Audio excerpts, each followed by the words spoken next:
नमस्कार दोस्तों, स्वागत है आपका स्टडी फॉर सिविल सर्विसेज में। वीडियो को पूरा देखिए। कोई भी आपका फीडबैक है, कोई सजेशन है, तुरंत वीडियो में कमेंट करके जरूर बताइए। अच्छा लगे तो वीडियो लाइक जरूर कर लीजिए और ऐसे वीडियो लगातार फ्री में पाने के लिए चैनल को तुरंत सब्सक्राइब कर लीजिए और बेल आइकन को जरूर टैप कर लीजिए ताकि आगे भी सारे वीडियो आपको मिलते रहे। यूट्यूब में फॉलो करते हैं तो प्लीज ये वाला फ्री टेलीग्राम चैनल जरूर ज्वाइन कर लीजिएगा। सारे नोटिफिकेशन, सारे अपडेट यहीं पे आते हैं, ध्यान रखिएगा। स्टडी फॉर सिविल सर्विसेज का कोई भी पेड ग्रुप अगर आपको ज्वाइन करना है तो सिर्फ 85648056060609797523864455 यही नंबर है हमारे, सिर्फ जहां पे कॉल या व्हाट्सएप कर सकते हैं। इंस्टाग्राम पे हमारा पेज जरूर फॉलो कर लीजिएगा, study for civil dot services है। ट्विटर पे हमको जरूर फॉलो कर लीजिएगा, @study for civils है। सारे क्वेश्चन अटेम्प्ट करिए और स्कोर अपना तुरंत कमेंट करके बताइए। आपका स्टडी फॉर सिविल सर्विसेज से बीपीएससी की तैयारी हम कर रहे हैं। टेस्ट 2 ये हम दोबारा से रिकॉर्ड करते हैं। इसको थोड़ी आवाज़ का कुछ इशू था पहली वीडियो में, उसको हम करेक्ट कर देते हैं। इस बार बिल्कुल बहुत बढ़िया तरीके से आपको आवाज़ सुनाई देगी। चलिए पहला क्वेश्चन देख लेते हैं। इसमें आपसे पूछ रहा है कि कौन सी जगह पे पुर्तगालियों ने यानी कि पोर्टुगीज ने अपना ट्रेडिंग स्टेशन सेटअप नहीं किया था, वो पहचानना है। और दूसरा, जो अल्फोंसो दे अल्बुकर्कू थे, पोर्टुगीज के गवर्नर, पुर्तगालियों के जो गवर्नर थे, उन्होंने जो बीजापुर से के रूलर से गोवा लिया था, वो कौन से वर्ष में लिया था, ये आपको पहचानना है। कालीकट, कन्नौर, कोच्चिन, कराईकल और 1509, 1508, 1507, 1506। तो अगर हम देखें तो इन सभी जगह फैक्ट्रीज थी, लेकिन नन ऑफ द अबव इसका आंसर हो जाएगा, क्योंकि 1510 में उन्होंने बीजापुर जो है लिया था, गोवा लिया था बीजापुर के रूलर से। और ये अल्फोंसो दो अल्बुकर्कू जो है, ये सेकंड गवर्नर थे। ये सेकंड गवर्नर थे किसके? पुर्तगालियों के। आप मुझे बताइए फर्स्ट गवर्नर पुर्तगालियों के, पोर्टुगीज फर्स्ट गवर्नर कौन थे इंडिया में? चलिए अगला क्वेश्चन देख लेते हैं। इसमें आपसे फिर से फैक्ट्रीज के बारे में पूछ रहा है कि जो डच थे, उन्होंने 1605 में अपनी पहली जो फैक्ट्री थी वो कहाँ थी, कहाँ स्टैब्लिश करी थी। उसके बाद उनका एक फोर्ट था, फोर्ट गल्दीरिया। उसके जो चीफ थे पुलिकट के, उन्होंने डच गवर्नर की तरह भी रोल निभाया था। और वो इस फैक्ट्री में जो फोर्ट गल्दीरा थे, वहां पे उनका ऑफिस था। मतलब वहां से उनके जो उस कंपनी के जो गवर्नर थे और चीफ थे पुलिकट के, वही डच गवर्नर बने थे। तो कौन से वर्ष में बने थे? मसूलीपट्टनम, नागपट्टनम, 1617, 1616। बताइए इसमें से कौन सा है? तो मसूलीपट्टनम में उन्होंने डच फैक्ट्री स्टैब्लिश करी थी 1605 में। और जो ये जो बने थे फोर्ट गल्डीरा के गवर्नर, जो डच गवर्नर की तरह भी काम कर रहे थे, वो 1617 में बने थे। अगला क्वेश्चन देख लेते हैं। इसमें से इंग्लिश के बारे में पूछा। अंग्रेजों ने जो अपना व्यापारिक कारखाना था, फैक्ट्री थी सूरत में, वो कब स्टैब्लिश करी थी? वर्ष आपको पहचानना है। दूसरी बात, 1619 में उन्होंने 4 क्षेत्रों में जो है अपनी फैक्ट्री स्टैब्लिश करी थी। तो आपको बताना है कौन सा उनमें से क्षेत्र नहीं था, आपको वो पहचानना है। 1612, 13 और अहमदाबाद, बरोच, बड़ौदा, सूतानीति। तो अगर हम देखें, सूतानीति नहीं था, क्योंकि सूतानीति में बाद में इनकी फैक्ट्री स्टैब्लिश हुई थी। तो अगर हम बात करें कि जो अंग्रेजों की फैक्ट्री थी, अगर हम मसूलीपट्टनम में अगर हम देखें, मसूलीपट्टनम में उनकी पहली फैक्ट्री बनी थी 1611 में। और 1613 में जो है सूरत में फैक्ट्री बनाई गई थी। ये आपको पता होना चाहिए। अगला क्वेश्चन देख लेते हैं। इसमें डेन से रिलेटेड आपसे पूछा हुआ है। जो डेन्स थे, भारत में आए थे, उन्होंने अपना सेटलमेंट ट्रैंकोबार में 1620 में स्टैब्लिश किया था। तो वो कौन सी जगह पे आता है, आपको पहचानना। तमिलनाडु, कर्नाटका, ये आपको पहचानना। और दूसरा, उन्होंने ब्रिटिशर्स से वो लड़ाई करते थे और ब्रिटिशर्स को उन्होंने अपनी जो सारी संपत्ति थी हारने के बाद बेच दी थी, क्योंकि उनको समझ में आ गया यहाँ हमारी दाल नहीं गलने वाली है। तो वो कौन से वर्ष में बेची थी? 1844, 45, किस में बेची थी? तो देखें तो तमिलनाडु में ट्रैंकोबार आपको मिलेगा और 1845 में जो है उन्होंने अपनी फैक्ट्री बेच दी थी। अगला क्वेश्चन देख लेते हैं कि जो फ्रांसिस कैरन थे, ये फ्रांसीसी थे, फ्रेंच कंपनी, जो फ्रेंच ईस्ट इंडिया कंपनी थी, उन्होंने अपनी सूरत में फैक्ट्री स्टैब्लिश करी थी। उसका वर्ष आपको पहचानना है। दूसरा, जो फ्रैंकोइस मार्टिन थे, उन्होंने पौंडीचेरी को हेडक्वार्टर बनाया था, फ्रांसीसियों का, फ्रांस का हेडक्वार्टर बनाया था। ठीक है। तो पौंडीचेरी को उन्होंने उनको स्थापना वर्ष आपको बताना है। 1667, 68, 73, 74, इसमें से पहचानना है। तो ये जो है 1668 में की गई थी सूरत में फैक्ट्री, और पौंडीचेरी को जो फाउंड किया गया था 1673 में किया गया था, इसलिए इसका आंसर बी हो जाएगा। टोटल अगर हम देखें तो 4, जो फ्रांस के अगर हम देखें तो 5 एनक्लेव्स थे जहां पे वो ट्रेड करते थे। ठीक है। अगला क्वेश्चन देख लेते हैं। गलत विकल्प आपको चुनना है। एक तरफ आपको पूछा है कि बैटल ऑफ अद्यार जो है 1746 में, 1746 में लड़ा गया था। ट्रीटी ऑफ एक्सला चैपल जो हुई थी वो 1748 में हुई थी। ट्रीटी ऑफ एक्सला चैपल से क्या हुआ था कि मद्रास को जो है ब्रिटिशर्स को वापस दे दिया गया था। और उसके बाद एक्सला चैपल में क्या हुआ था कि जो लुइसबर्ग नाम की जगह है नॉर्थ अमेरिका की, उसको जर्मनी को दे दिया गया था वापस। ठीक है। आपको इसमें से गलत विकल्प पहचानना। तो देखते हो इसका डी इसका आंसर हो जाएगा। क्यों? क्योंकि ये जर्मनी को नहीं दिया गया था, ये फ्रांस को दिया गया था। ठीक है। अगला क्वेश्चन देख लेते हैं। इसमें आपसे पूछ रहा है कि जो निजाम ऑफ हैदराबाद थे, जो पहले निजाम थे, उनकी मृत्यु कब हुई थी, वो आपको बताना है। उसका वर्ष आपको पहचानना है। दूसरा, जो अंबर का युद्ध था, बैटल ऑफ अंबर, उसका वर्ष आपको पहचानना। और बैटल ऑफ आर्कॉट, उसका वर्ष आपको पहचानना है। 1748, 1753, 51, 49 बताइए इसमें से। तो अगर हम निजाम हैदराबाद की बात करें, जो पहले निजाम थे 1748 में इनकी मृत्यु हुई थी। उसी के बाद अगर हम देखें तो कार्नाटिक युद्ध जो है वो स्टार्ट हुए थे। वन ऑफ द रीजन ये था कि वहां पे वॉर ऑफ सक्सेशन चल गया था। उसके 1749 में बैटल ऑफ अंबर हुआ था और 1751 में जो है बैटल ऑफ आर्कोट हुआ था। ये सब क्या है, बेसिकली सेकंड कार्नेटिक वॉर जो है, बैटल ऑफ अंबर ये वगैरह, तो सेकंड कार्नेटिक वॉर से रिलेटेड है। ठीक है, नेक्स्ट क्वेश्चन देख लेते हैं। जो ट्रीटी ऑफ भैरोवाल है, जो ये बेसिकली एंग्लो सिख वॉर जो हुए थे उनके बीच में ट्रीटी हुई थी, तो उस पर हस्ताक्षर कब किए गए थे, साइन आपको ईयर बताना है।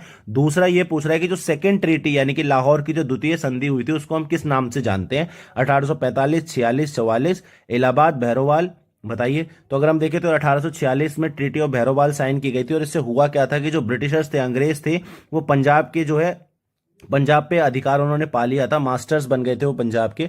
और ट्रीटी ऑफ भैरोवाल को ही सेकंड ट्रीटी ऑफ लाहौर कहते हैं। ठीक है, साथ में पंजाब में जो पहले रेसिडेंट थे, फर्स्ट रेसिडेंट जो पंजाब में आपको मिलेंगे, उनका नाम क्या था, हेनरी लॉरेंस। ठीक है, ये भी आपको पता होना चाहिए। अगला क्वेश्चन देख लेते हैं। आपसे पूछ रहा है कि कौन सी ट्रीटी जो है वो फर्स्ट मैसूर वॉर यानी कि पहला जो मैसूर युद्ध था उसमें शामिल नहीं थी, आपको बताना है। Treaty of Surat, treaty of Madras, treaty of Purandar, treaty of Salbai. तो अगर हम देखें तो ट्रीटी ऑफ सूरत, पुरंदर और सालभाई ये मैसूर नहीं मराठा वॉर से रिलेटेड करती है। ट्रीटी ऑफ मद्रास जो है ये फर्स्ट एंग्लो मैसूर वॉर से आपको मिलेगी रिलेटेड, इसलिए इसका more than one of the above हो जाएगा ई। चलिए आप मुझे बताइए, जो एंग्लो मैसूर वॉर थे वो उनका ईयर आपको बताना है। ठीक है, उनका ईयर आपको बताना है कि कब से कब तक वो एंग्लो मैसूर वॉर हुए थे। चलिए अगला क्वेश्चन देख लेते हैं। इसमें आपसे पूछ रहा है जो ट्रीटी ऑफ मैंगलोर थी उसका आपको वर्ष पहचानना है। ट्रीटी ऑफ मैंगलोर साइन कब करी गई थी, उसका ट्रीटी ऑफ श्रीरंगपट्टनम साइन कब की गई थी ये बताना है। और लाहौर की संधि जो हुई थी उस पर हस्ताक्षर कब हुए थे, वर्ष पहचानना है। 1784, 85, 93, 92, 1845, 46। तो अगर हम देखें तो 1748 में आपको मैंगलोर की ट्रीटी मिलेगी, 92 में श्रीरंगपट्टनम की ट्रीटी मिलेगी और लाहौर की संधि आपको 46 में मिलेगी, इसलिए इसका आंसर ए हो जाएगा। देखिए बेसिकली एंग्लो मैसूर वॉर से मैंगलोर और श्रीरंगपट्टनम है। यहाँ पे जो टीपू सुल्तान थे और हैदर अली थे वो ब्रिटिशर्स के खिलाफ लड़ रहे थे और इसमें कौन कौन इन्वॉल्व थे, Marathas, Nizam of Hyderabad, east India company के जो लोग थे और साथ में जो मैसूर के रूलर्स थे, इनके बीच में ही युद्ध हो रहे थे। और जो ट्रीटी ऑफ लाहौर है ये आपको पता ही है, एंग्लो सिख वॉर से रिलेटेड है। चलिए अगला क्वेश्चन देख लेते हैं। इनकरेक्ट ऑप्शन आपसे पूछ रहा है आपको डॉक्ट्रिन ऑफ लैप्स जो डलहौजी से संबंधित थी, व्यवगत सिद्धांत, उससे आपको बताना है इनकरेक्ट, मतलब वो जो एनेक्सेशन होता था उसका ईयर आपको पहचानना है, गलत कौन सा। संबलपुर को 1849 में, उदयपुर को 1850 में, नागपुर को 1854 में, झांसी को 1853 में। बताइए कौन सा इसमें से गलत है। तो अगर हम देखें तो उदयपुर वाला गलत है इसमें। ठीक है, उदयपुर वाला गलत है, क्यों, क्योंकि इसमें 1850 में नहीं 1852 में उदयपुर को किया गया था। संबलपुर साथ में जैतपुर इन दोनों को 1849 में किया गया था, बाकी नागपुर और झांसी को भी सही। तो इसके अलावा और कौन थे, इसके अलावा एक तो सतारा था, सतारा को कब किया गया था, 1848 में किया गया था। और इसके बाद एक और था जो है बागत को कब किया गया था, 1850 में किया गया था। ठीक है, डॉक्ट्रिन ऑफ लैप्स क्या है, देखिए पहली बात तो ये समझिए डॉक्ट्रिन ऑफ लैप्स के जो ओरिजिनेटर हैं, अगर आपसे पूछ लें कि डॉक्ट्रिन ऑफ लैप्स के ओरिजिनेटर कौन है, यानी कि उसको डिवाइस किया था पहली बार, तो वो डलहौजी नहीं है। डलहौजी के समय पे सबसे ज्यादा बार इस डॉक्ट्रिन का यूज हुआ, इसलिए हम कंफ्यूज कर जाते हैं, तो इससे आपको बचना है। इसमें होता क्या था कि कोई राजा है मान लीजिए और उसका कोई बायोलॉजिकल चाइल्ड नहीं है, उसका कोई खुद का बच्चा जैसे होता है बायोलॉजिकल चाइल्ड वो नहीं है, और उसने बच्चा अडॉप्ट कर रखा है, गोद ले रखा है। तो ये जो अडॉप्टेड बच्चा है, अगर बायोलॉजिकल एयर नहीं है उसका उत्तराधिकारी, तो अडॉप्टेड बच्चा जो है उसकी व्यक्तिगत संपत्ति, पर्सनल प्रॉपर्टी का तो उत्तराधिकारी हो सकता है, मतलब उसके पैसे का या उसका कोई पर्सनल जमीन है उसका, लेकिन राज्य का यानी कि स्टेट का वो दोबारा किंग नहीं बन सकता unless until east India company उसको क्लियर करे। ठीक है, तो ये होती थी इसमें। नेक्स्ट आपसे इनकरेक्ट ऑप्शन चूज करने के लिए बोल रहा है किसके बारे में, लॉर्ड वेलेस्ली की जो सब्सिडरी अलायंस थी। वर्ष आपको गलत पहचानना है, मैसूर 1799, पेशवा दिसंबर 1801, बरार जो है भोसले, बेरार के जो भोसले हैं वो दिसंबर 1803 और सिंधिया जो है फरवरी 1818। तो इसमें से गलत कौन सा है, डी वाला गलत है, क्यों, क्योंकि 1818 में नहीं 1804 में हुई थी। देखिए वेलेस्ली ने लॉर्ड वेलेस्ली थे सब्सिडरी अलायंस में होता क्या था, बेसिकली ये लोग कहते थे कि आप जो नेटिव इंडियन रूलर्स थे उनको ये बोलते थे कि भाई आप बहुत मतलब आप इतना कहाँ प्रोफेशनल आर्मी आपके पास है नहीं, आपको हम जब भी मर्जी हरा देते हैं, तो कोई भी आप पे अटैक कर सकता है, तो आप क्या करिए कि हमको पैसे दे दीजिए, हम आपकी रक्षा करेंगे। तो जो राजा और उसकी फैमिली होती थी और उसकी जो संपत्ति होती थी उसके रक्षा के लिए एक जो कंटिजेंट है मतलब एक एक ग्रुप ऑफ सोल्जर्स जो है उनको उधार पे दिए जाते थे, मतलब पैसे पे दिए जाते थे मर्सनरी सोल्जर्स की तरह। और अगर वो पैसा नहीं दे पाते थे तो जो टेरिटरी है उनके अंडर उसका कुछ भाग जो है ब्रिटिशर्स अपने अंडर ले लेते थे। तो ये भी उनका एक तरीका था जमीन हथियाने का। नेक्स्ट आपसे पूछ रहा है कि वर्ष आपको पहचानना है द्वितीय एंग्लो बर्मा युद्ध का, यानी कि सेकंड एंग्लो बर्मा बैटल का, उसके थर्ड एंग्लो बर्मा बैटल का भी पहचानना है, और साथ में ड्यूरेंट एग्रीमेंट कब साइन हुआ था ये आपको पहचानना है। 1852, 1855, 1893, 1886, 1851।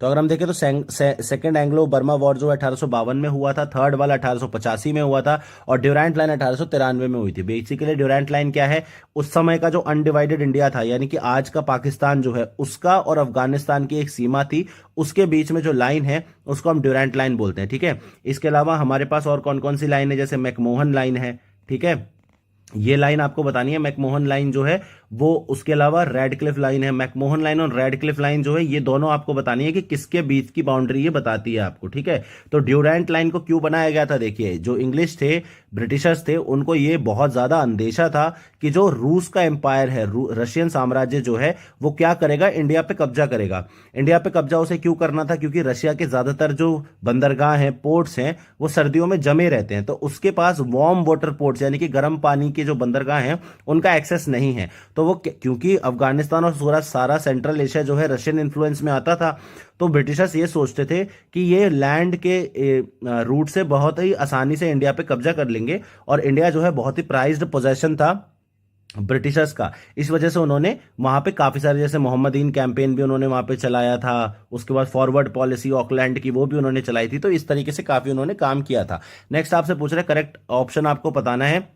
सिविल अपराइजिंग जो हुई थी, नागरिक विद्रोह बिफोर 1857 यानी कि 57 की क्रांति से पहले, तो कच्छ विद्रोह 1818 में, बरेली 1815 में, जो हाथरस में हुआ था 16 में, और पाइक विद्रोह जो है 1817 में हुआ था। इसमें से आपको करेक्ट बताना है कौन सा। तो पाइक विद्रोह 1817 में हुआ था। ठीक है, बख्शी जगत बंधु विद्याधर इसके लीडर थे, और साथ में तो उड़ीसा के ये लोग थे। उड़ीसा में जो लैंडेड मतलब मिलिशियाज थे, मतलब इनको किंग जो थे मुकुंद राज, उनको जो है मिलिट्री सर्विस प्रोवाइड करने के एवज में इनको रेंट फ्री लैंड दी जाती थी अपने जीवन यापन के लिए। तो यहाँ पे ब्रिटिशर्स के आने के बाद इसमें काफी सारे चेंजेस हुए, इस वजह से ये हुआ। चलिए आपको गलत वाले भी बता देता हूँ। जो कच्छ का रिबेलियन 1819 में हुआ था, बरेली में जो है 1816 में हुआ था, और हाथरस में जो हुआ था 1817 में हुआ था। नागरिक क्रांति अगर हम देखें, सिविल अपराइजिंग अगर हम देखें, तो इसमें बेसिकली जो इनके अपराइजिंग की अगर हम बात करें, तो इनके जो वो थे, मतलब इनके जो इश्यूज थे वो क्या क्या थे, कि भाई बहुत ज्यादा टैक्सेस ये लोग लेते हैं। ठीक है, उसके बाद जैसे सॉल्ट पे टैक्स है, कपड़ों पे टैक्स है, फॉरेन कपड़ों पे टैक्स है, लिकर पे टैक्स है। उसके बाद डी इंडस्ट्रियलाइजेशन, यानी कि जो औद्योगिकरण जो था ब्रिटिशर्स ने अपने इंडस्ट्रियल रेवोल्यूशन को फ्यूल करने के लिए भारत को डी इंडस्ट्रियलाइज कर दिया था, जिसकी वजह से क्या अनएम्प्लॉयमेंट काफी बढ़ गया था। उसके बाद पॉवर्टी एक बहुत बड़ा रीजन था। उसके बाद जो रेडिकल एलिमेंट्स थे, यानी कि जो हमारे कल्चर के साथ भेदभाव कर रहे थे, ये रेडिकल जो ब्रिटिश थे वो रेशल सुपीरियरिटी में बिलीव करते थे। तो ये सारे कुछ इश्यूज थे जो सिविल अपराइजिंग के इश्यूज थे, ये आपको पता होने चाहिए। चलिए अगला क्वेश्चन देख लेते हैं। इसमें आपसे करेक्ट ऑप्शन पूछा हुआ है वही माफ कीजिएगा, हाँ, ये आपसे पूछा हुआ है कि सॉल्ट एजिटेशन सूरत में कौन से वर्ष में हुआ था, उसके बाद अहोम विद्रोह कौन से वर्ष में हुआ था, और नरकल बेलिया कौन से वर्ष में हुआ था, ये आपको पहचानना है। 1846, 28, 32, 31, 44, 27 बताना है आपको। तो अगर हम देखें तो सूरत का जो सॉल्ट एजिटेशन था 1844 में हुआ था, उसके बाद अहोम रिवोल्ट 1828 में हुआ था, और उसके बाद नरकल बेलिया जो है 1831 में हुआ था। इन तीनों के बारे में जान लेते हैं थोड़ा थोड़ा। ये सॉल्ट एजिटेशन तो आपको पता ही है, नमक पे बहुत ज्यादा कर लगाते थे, टैक्स लगाते थे, उसके खिलाफ किया गया था। अहोम रिवोल्ट इसलिए किया गया था, जो पहला एंग्लो बर्मा वॉर था, यानी कि एंग्लो और बर्मीज के बीच में जो वॉर था, उसमें यह बोला गया था, अहोम बेसिकली कहाँ है, असम के लैंड पे राज करते थे। तो उनको ये बोला गया था कि एक बार हम बर्मा से युद्ध जीत लें, उसके बाद आपकी टेरिटरीज को हम छोड़ के वापस चले जाएंगे। लेकिन ब्रिटिशर्स क्योंकि बेईमान हुआ करते थे, तो वो बिल्कुल उनके टेरिटरीज में से नहीं गए, तो इस वजह से उन्होंने रिवोल्ट कर दिया। उसके बाद नरकल बेलिया जो है बेसिकली एक रिलीजियस मूवमेंट था, पीजेंट रिवोल्ट था, जिसमें थोड़ा सा रिलीजियस ओवरटोन भी था। तो पीजेंट मूवमेंट था, बेसिकली ये किसानों का विद्रोह था। और इसमें कौन थे, सैयद मीर नसर अली, जिनको तीतू मीर भी बोलते हैं, उन्होंने ये रिवोल्ट लीड किया था। इसमें बेसिकली था क्या कि बहुत ज्यादा हाई रेंट, एक तो बहुत ज्यादा हाई रेंट था, उसके बाद इलीगल इविक्शंस, यानी कि जो लोग वहां पे खेती बाड़ी करते थे उनको जबरदस्ती उनकी लैंड से निकाल दिया जाता था। ठीक है, जहां पे वो जनरेशन से पुश्तों से खेतीबाड़ी करते आ रहे हैं। तो अगला क्वेश्चन देख लेते हैं, इसमें आपसे पूछ रहा है कि कौन सा जो लीडर है वो चुआर अपराइजिंग, चुआर विद्रोह से रिलेटेड नहीं है, ये आपको बताना। और चुआर अपराइजिंग कहाँ पे, कौन सी जगह पे उसकी शुरुआत हुई थी आपको बताना है। श्यामगंजम, दुर्जन सिंह, माधव सिंह और चक्र बिश्नोई, मिदनापुर, सीरमपुर, आपको बताना है। तो चक्रा बिश्नोई जो है इससे रिलेटेड नहीं है, क्योंकि चक्रा बिश्नोई किससे रिलेटेड है, खोंड अपराइजिंग जो हुई थी उससे रिलेटेड चक्रा बिश्नोई है। साथ में ये जो जगह है वो सीरमपुर है, जहां पे ये हुआ था, बेसिकली मिदनापुर डिस्ट्रिक्ट है, ठीक है, वहां पे ये हुआ था। और ये 1771 से लेकर 1809 तक के बीच में हुआ था। और ये था क्या, बेसिकली चुआर अपराइजिंग, ये भी एक पीजेंट रिबेलियन था, ठीक है, ये किसानों का एक विद्रोह था, पीजेंट रिबेलियन था। नेक्स्ट आपसे पूछ लेते हैं, करेक्ट आपको बताना है कि जो 34 इन्फेंट्री में विद्रोह हुआ था उसका वर्ष कौन सा था। साथ में जो 37 इन्फेंट्री में विद्रोह हुआ था उसका वर्ष आपको पहचानना है। 1844, 50, 45, 50, 44, 52, 45, 52, तो ये 1844 और 52 इसका आंसर हो जाएगा सी। सीधा सीधा याद करना। देखिए हमारे जो ब्रिटिशर्स के टाइम पे 4 तरीके के रिवोल्ट होते थे। एक होता था सिविल अपराइजिंग, ठीक है, नागरिक रिवोल्ट यानी कि नागरिक विद्रोह। उसके बाद है पीजेंट अपराइजिंग यानी कि किसान विद्रोह। उसके बाद है आपका ट्राइबल यानी कि जनजातीय विद्रोह। और उसके बाद है फिर आपका मिलिट्री यानी कि सैन्य विद्रोह, म्यूटिनी। तो इन चारों के जो एग्जाम्पल्स हैं ये यूपीएससी मेंस में भी पूछ चुका है और यूपीपीएससी भी पूछ चुका है, बीपीएससी भी पूछ चुका है। तो इसमें आपको क्या क्या क्या याद करना है, पहली बात तो इनके ईयर याद करने हैं, दूसरी बात इनके लीडर्स याद करने हैं, तीसरी बात इनका एरिया, कौन से एरिया में ये हुए थे वो याद करना है। उसके बाद इसके इश्यूज क्या थे, बेसिकली किस वजह से हुआ था, कि कहीं पे तो जैसे ट्राइबल है तो ट्राइबल में भी अगर आप देखेंगे तो जो मेन लैंड ट्राइबल है और जो फ्रंटियर ट्राइबल है इन दोनों के रीजन्स अलग थे, तो ये रीजन्स आपको पता होने चाहिए। उसके बाद ये जैसे छोटा नागपुर टेनेंसी एक्ट आया था, ठीक है, छोटा नागपुर में जब विद्रोह हुआ था तो उसका छोटा नागपुर टेनेंसी एक्ट आया था। तो ये भी आपको बताना है, ये भी आपको पता होना चाहिए कि उसका एंड क्या था। तो ये 5-6 जो हेड्स हैं ये आपको पता होने चाहिए। एक जो A4 साइज की जो शीट होती है उस पर आप इसको रख लीजिए, मतलब लिख लीजिए और इसको रट लीजिए, क्योंकि सीधे सीधे क्वेश्चन इसमें से पूछ लिए जाते हैं।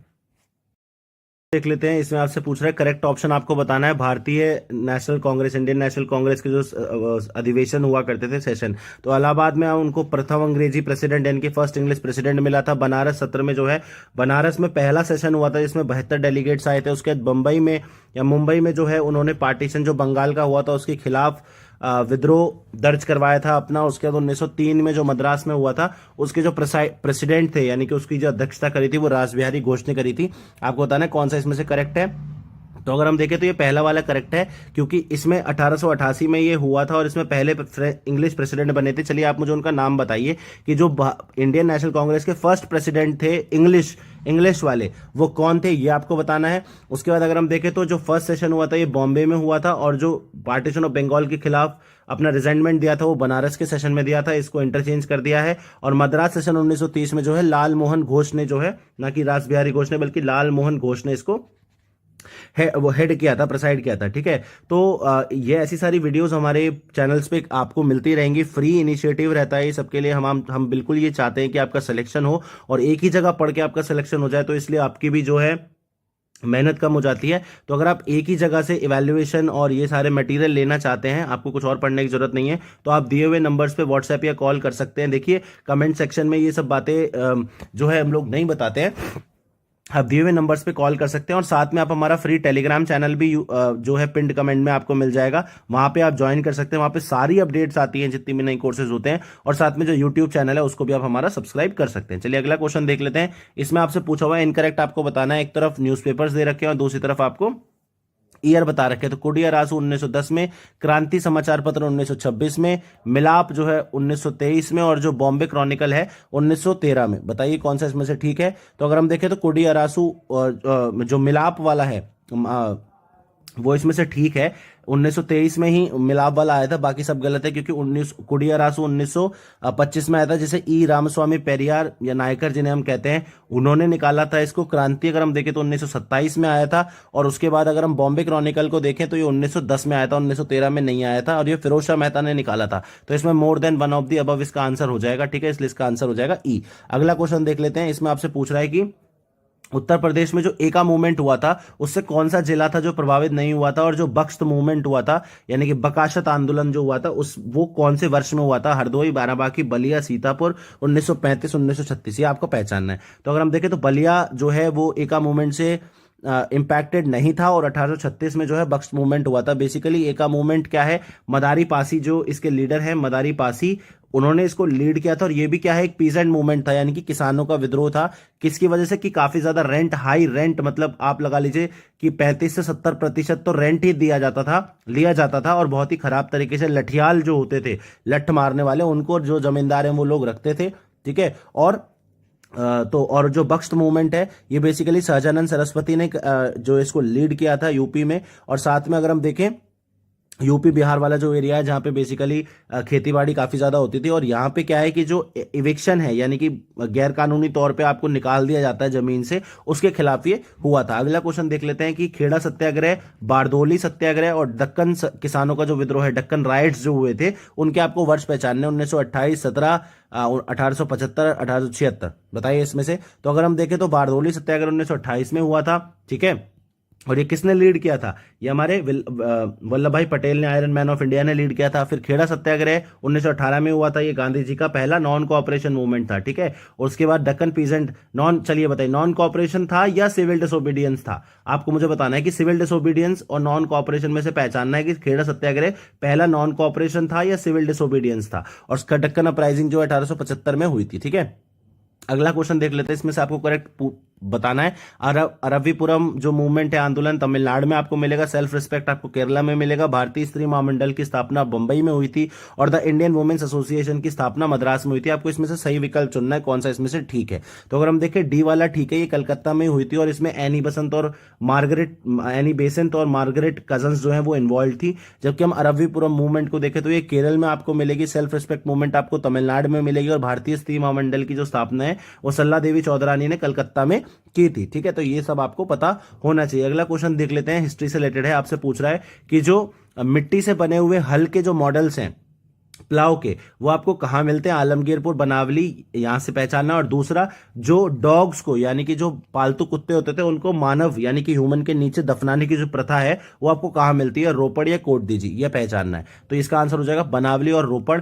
ये इनमें से आपको ये भी पता होना चाहिए कि एक एक जो साइट दे रखी है वो कौन सी रिवर पे है। अगर वो किसी रिवर पे है तो वो आपको पता होना चाहिए। और साथ में उसका एक्सकेवेटर, यानी कि उसका जो उत्खनन है, उसको जो खोजा गया था वो किसके द्वारा, जैसे वाई डी शर्मा है और जोशी हैं। तो इन सब का नाम आपको पता होना चाहिए कि कौन सी साइट ने किसको खोजा था। नेक्स्ट आपसे पूछ रहा है कि जो इंडस वैली सिविलाइजेशन, सिंधु घाटी सभ्यता का जो पतन हुआ था उसके अलग अलग कारण बताए हैं। तो किसी ने बताया है कि लो रेनफॉल, यानी कि कम बारिश की वजह से, और किसी ने बताया है कि जो पारिस्थितिकी अशांति थी, इकोलॉजिकल डिस्टर्बेंस, उसकी वजह से इसका अंत हो गया। तो बताना है कि किसने क्या बोला है।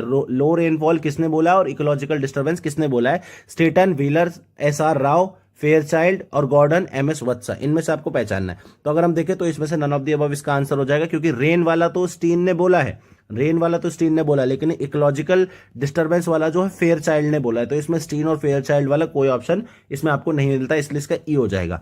अगला क्वेश्चन आपसे पूछ रहा है कि जो पुराण है वो 4 युगों की बात करते हैं और 4 युगों में 5 विषय पे बात करते हैं। तो आपको वो विषय पहचानने हैं। तो सर्ग जो है वो क्रिएशन ऑफ द वर्ल्ड, यानी कि विश्व निर्माण से रिलेट करता है। वंशानु चरित्र जो है रिक्रिएशन से, यानी कि विश्राम से, मौज मस्ती से। मानवांतर जो है वो वंशावली है किसकी, जो भगवान देवता होते थे और ऋषि होते थे। और वंश जो है वो मनु के बारे में बताता है। जो मनु थे हमारे पहले किंग, फादर ऑफ ऑल, ऐसा माना जाता है, मनुस्मृति के अंदर लिखा हुआ है। तो उसके बारे में बताता है। आपको इसमें से पहचानना है कि कौन सा इसमें से ठीक है। तो अगर हम देखें तो सर्ग वाला ठीक है, जो विश्व के निर्माण से डील करता है। उसके बाद अगर हम वंशानु चरित्र की बात करेंगे तो नाम में ही वंश है, तो जीनियोलॉजी से वंशानु चरित्र डील करता है। नाम में ही मानव है तो मनु से ये डील करता है। और वंशा जो है वो आपका रिक्रिएशन से डील करता है, ठीक है। तो ये इसका आंसर हो जाएगा। अगला क्वेश्चन देख लेते हैं, इसमें आपसे पूछ रहा है कि जो ऋग्वेदा है उसमें अगर हम वर्ड की बात करें, बहुत सारे टर्मिनोलॉजी हैं जो आपको पता होनी चाहिए।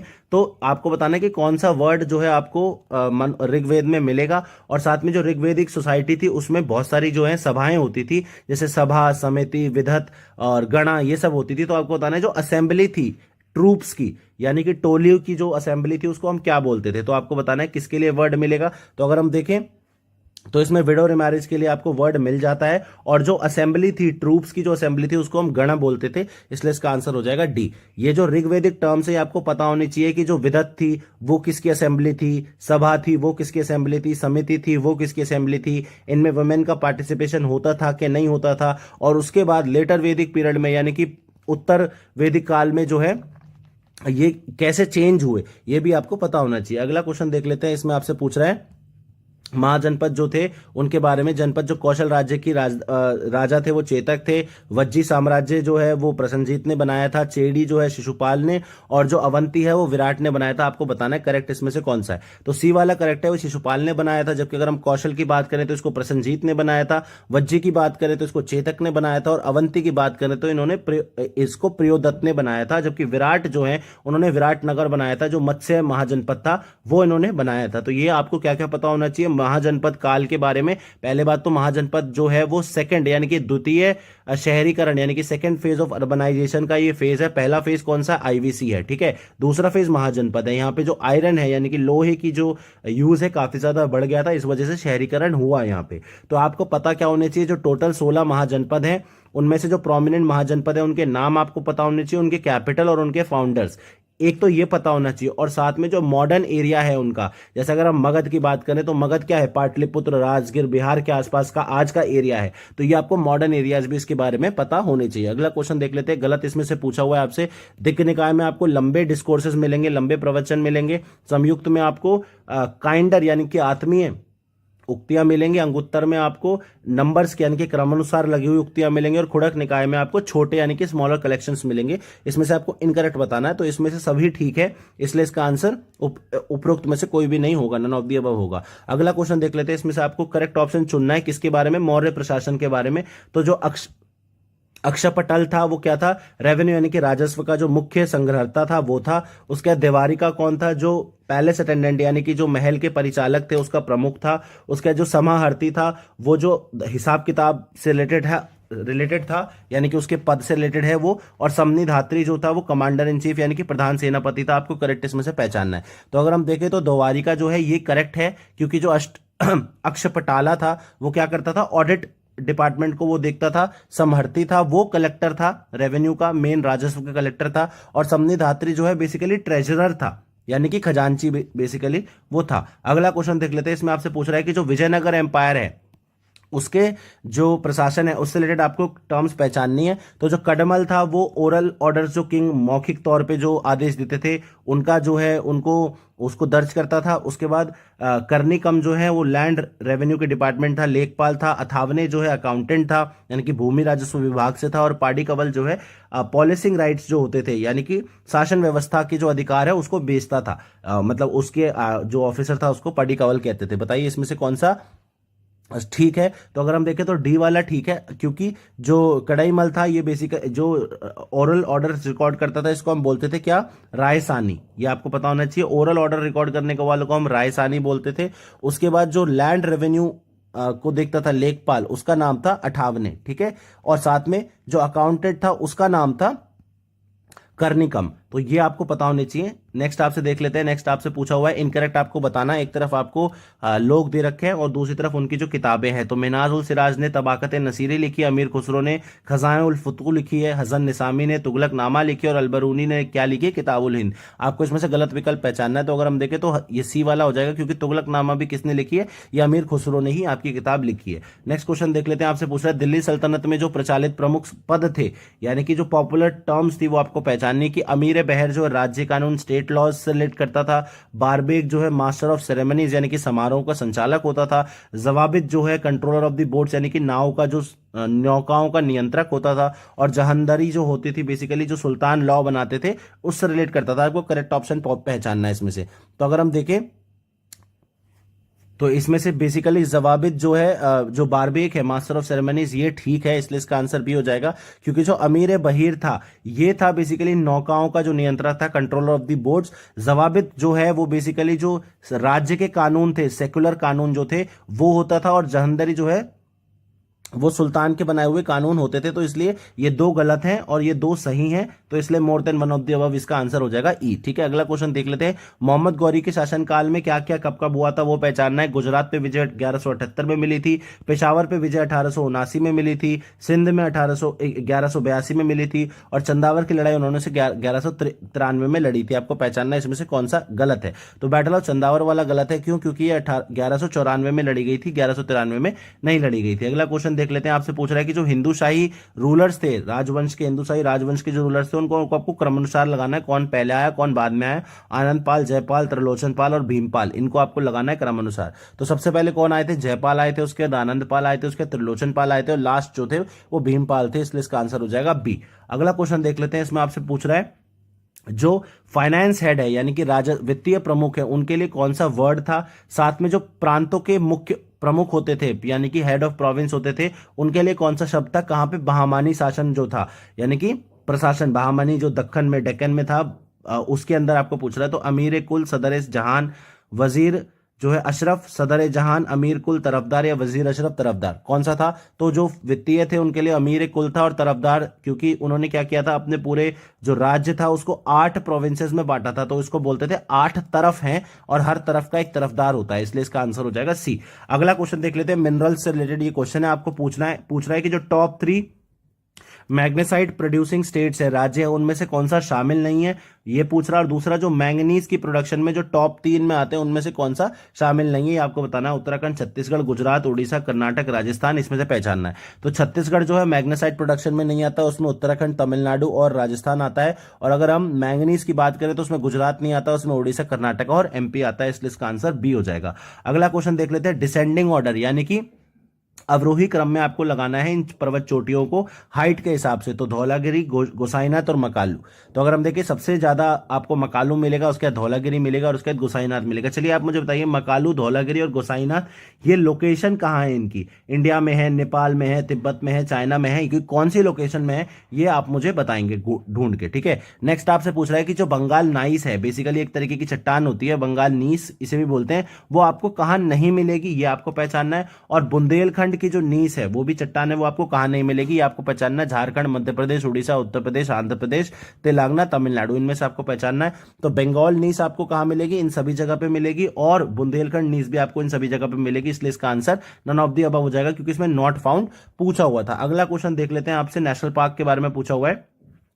जो Mandla plant fossil national park है वो कौन से राज्य में स्थित है वो आपको बताना है। और जो मरीन गोंडवाना फॉसिल पार्क है वो कौन से राज्य में स्थित है वो आपको बताना है। मध्य प्रदेश, छत्तीसगढ़, झारखंड, आंध्र प्रदेश, तमिलनाडु, कर्नाटका पहचानना है। तो ये जो मंडला प्लांट है आपको मध्य प्रदेश में मिलेगा, जबकि मरीन गोंडवाना आपको छत्तीसगढ़ में मिलेगा। ठीक है, मरीन से आप कंफ्यूज मत होइए कि तमिलनाडु में या कर्नाटका में मिलेगा, ये आपको छत्तीसगढ़ में मिलेगा। अगला क्वेश्चन देख लेते हैं, जो गिलगिट का महाखड्ड है, गिलगिट जॉर्ज है, वो समुद्र तल से कितना ऊंचा है, और साथ में जो कश्मीर की घाटी है, वैली, वो समुद्र तल से कितनी ऊंची है ये आपको बताना है। 5100 मीटर, 1855, 1558, 5000, 5200, 5300, 1585, 1558।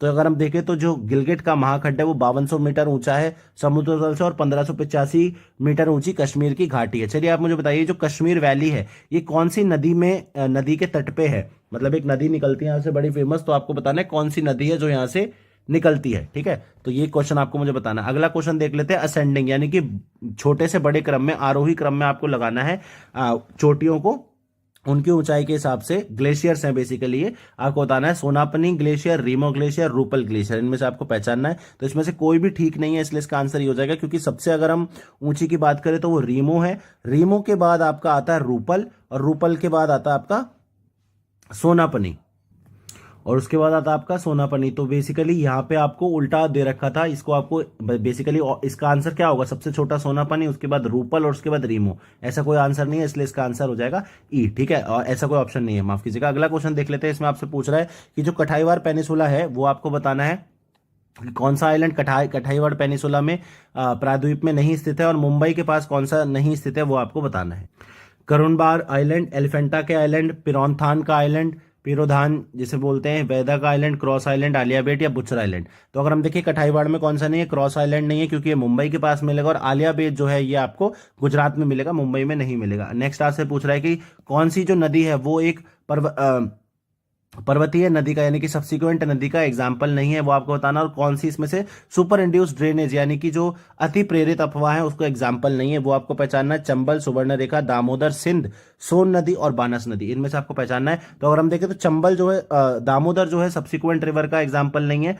जैसे चंबल, बेतवा और सोन है। सब्सिक्वेंट रिवर का मतलब क्या होता है कि पहले से एक जगह बनी हुई है, पहले कोई नदी यहाँ पे बहती थी और उसके बाद सब्सिक्वेंटली दूसरी नदी यहाँ से बह रही है। तो आप मुझे बताएंगे सुपर इंड्यूस का मतलब क्या होता है, सुपर इंड्यूस ड्रेनेज का मतलब आप मुझे खोज के बताएंगे। देखिए जब तक आप क्वेश्चन खुद अटेम्प्ट नहीं करेंगे तब तक कोई भी चीज नहीं आपको याद रहेगी, इसलिए ये सारे क्वेश्चन आप खुद अटेम्प्ट करने और अटेम्प्ट करके जो इनका आंसर है कमेंट सेक्शन में जरूर लिखिएगा, ठीक है, ताकि आपकी भी जो है रिवीजन और दूसरों की भी हेल्प हो। नेक्स्ट आपसे पूछ रहा है गलत विकल्प चुनना। एक तरफ बांध दे रखे हैं, दूसरी तरफ उनकी नदियां तो टेहरी बांध आपको भागीरथी पे मिलेगा, हीराकुड महानदी पे, सरदार सरोवर नर्मदा पे और मैथॉन डैम आपको कोयना पे मिलेगा। बताइए कौन सा इसमें से गलत है। तो अगर हम देखें तो मैथॉन वाला गलत है क्योंकि ये आपको बराकर रिवर पे मिलेगा, कोयना पे नहीं मिलेगा, ठीक है, बराकर नदी पे डैम आपको मिलेगा। अगला क्वेश्चन देख लेते हैं। एक तरफ नदियां, दूसरी तरफ सहायक नदी पूछी हुई है और करेक्ट यानी कि सही विकल्प आपको चुनना है। तो गोदावरी की सहायक नदी इंद्रावती है, कृष्णा की अरुणवती है, तापी की जो है घटप्रभा है और हिरांग की जो है नर्मदा की है। आपको बतानी है कौन सी इसमें से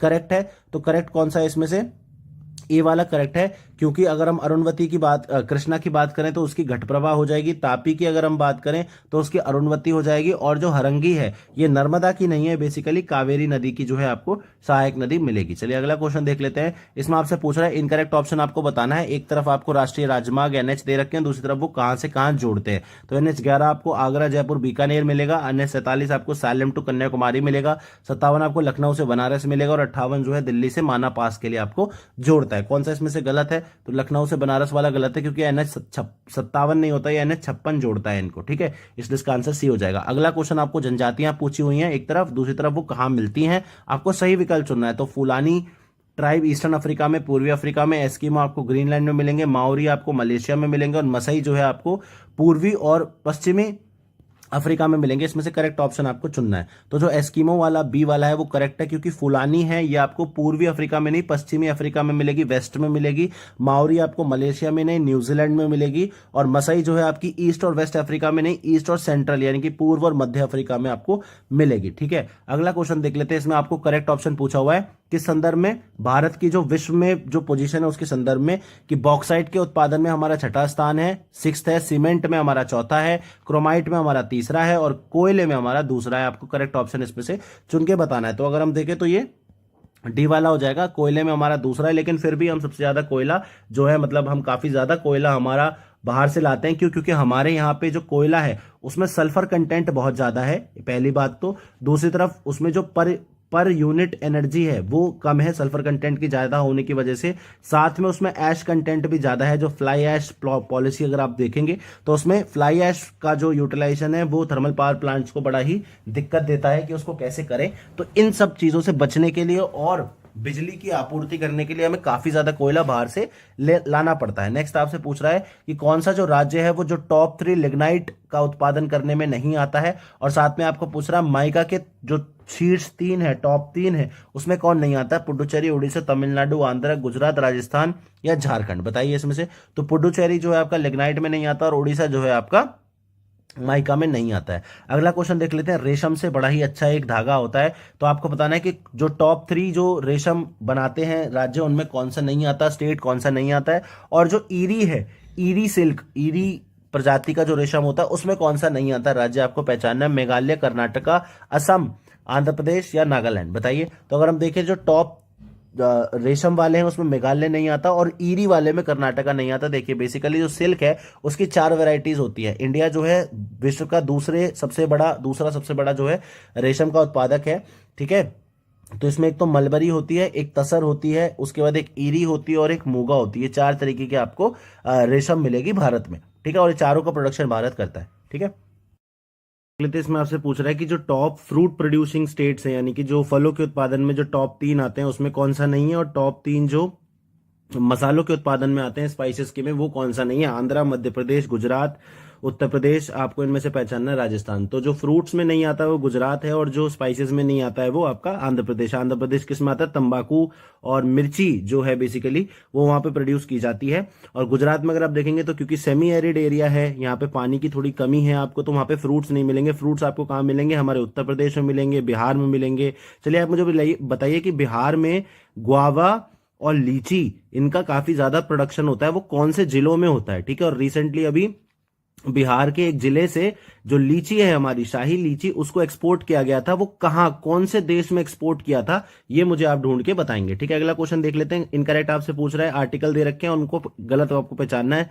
तो आर्टिकल 54 में आपको राष्ट्रपति का निर्वाचन की इलेक्शन, 55 में आपको जो राष्ट्रपति की पदावधि होती है टर्म आपको बता रखा है, 58 में आपको क्वालिफिकेशन यानी कि निर्वाचित होने के लिए योग्यताएं बता रखी है प्रेसिडेंट की, और 60 में आपको ओथ एंड अफर्मेशन यानी कि जो राष्ट्रपति द्वारा शपथ प्रतिज्ञान होता है वो बता रखा है। तो बताइए कौन सा इसमें से? तो अगर हम देखें तो इसमें से जो है इसका आंसर हो जाएगा बी, क्योंकि ये जो ऑफिस ऑफ द प्रेसिडेंट है ये आपको आर्टिकल 56 में बता रखा है, इसलिए इसका आंसर हो जाएगा बी। नेक्स्ट क्वेश्चन देख लेते हैं। इसमें आपसे पोस्ट एक तरफ दे रखी है, दूसरी तरफ जो मैक्सिमम एज है आयु वो दे रखी है, और गलत आपको बताना है। तो सर्वोच्च न्यायालय सुप्रीम कोर्ट के चीफ जस्टिस बनने के लिए 65 है, सर्वोच्च न्यायालय यानी कि सुप्रीम कोर्ट जज बनने के लिए 62 है, चीफ इलेक्शन कमिश्नर चुनाव आयुक्त के लिए 65 है, और अटॉर्नी जनरल के लिए 62 है। बताइए इसमें से कौन सा जो है इनकरेक्ट है? तो ये भी इनकरेक्ट है, क्योंकि यहाँ पे 65 साल है, 62 साल नहीं है। 62 साल किसके लिए? हाईकोर्ट के जजेस के लिए है। ठीक है, और उसके बाद जो महान न्यायवादी है इसके लिए कोई जो है उम्र नहीं दे रखी है, ये प्लेजर ऑफ द प्रेसिडेंट के ऊपर है, तो इसलिए इसका answer more than one of the above हो जाएगा, ई इसका आंसर हो जाएगा। अगला क्वेश्चन देख लेते हैं। इसमें आपसे पूछा है इनकरेक्ट ऑप्शन आपको बताने हैं, अवधि पूछी हुई है आपसे, और ये सब पूछा हुआ है कि वित्त आयोग यानी कि फाइनेंस कमीशन को जो ओथ दिलाते हैं चेयरमैन को, वो अध्यक्ष को वो प्रेसिडेंट दिलाते हैं। उसके बाद जो पब्लिक सर्विस कमीशन है लोक सेवा आयोग, उसके अध्यक्ष को भी प्रेसिडेंट दिलाते हैं, और जो लोक सेवा आयोग होता है राज्य में पब्लिक सर्विस कमीशन के मेंबर्स को उनको भी राष्ट्रपति दिलाते हैं। राज्य में नहीं, नॉर्मल जो पब्लिक सर्विस कमीशन होते हैं उनको, और साथ में जो गवर्नर हैं वो गवर्नर की जो ओथ है वो जो आपके हाई कोर्ट के चीफ जस्टिस होते हैं, मुख्य न्यायाधीश होते हैं, वो दिलाते हैं। आपको बताना है कौन सा इसमें से इनकरेक्ट है। तो अगर हम देखेंगे तो ये तीनों ही इनकरेक्ट है। क्यों? क्योंकि प्रेसिडेंट इनको ओथ नहीं दिलाते हैं, जबकि ये डी वाला करेक्ट है, तो इसलिए इसका more than one of the above इसका आंसर हो जाएगा। देखिए सारी जो कॉन्स्टिट्यूशनल बॉडीज हैं उनके बारे में आपको क्या क्या याद करना है। पहला, उनका जो अपॉइंटमेंट है वो कौन करता है? प्रेसिडेंट करता है या फिर पार्लियामेंट करता है, या वो दूसरा उनकी जो टर्म है ऑफिस की, चाहे वो चेयरपर्सन हुआ चाहे मेंबर्स हुआ, वो आपको पता होना चाहिए। तीसरा, आपको क्वालिफिकेशन पता होनी चाहिए, उनकी क्या क्वालिफिकेशन है।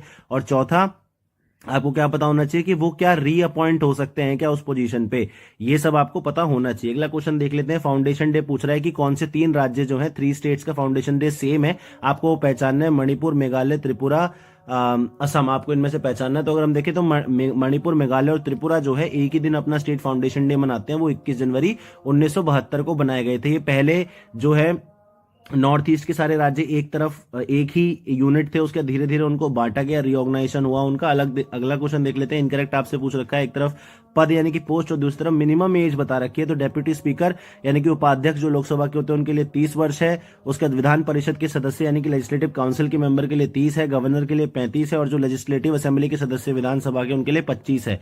तो इनकरेक्ट कौन सा है इसमें से? ये ए वाला। क्यों? क्योंकि जो लोकसभा के लिए मिनिमम एज है वो आपकी कितनी है? 25 ईयर्स।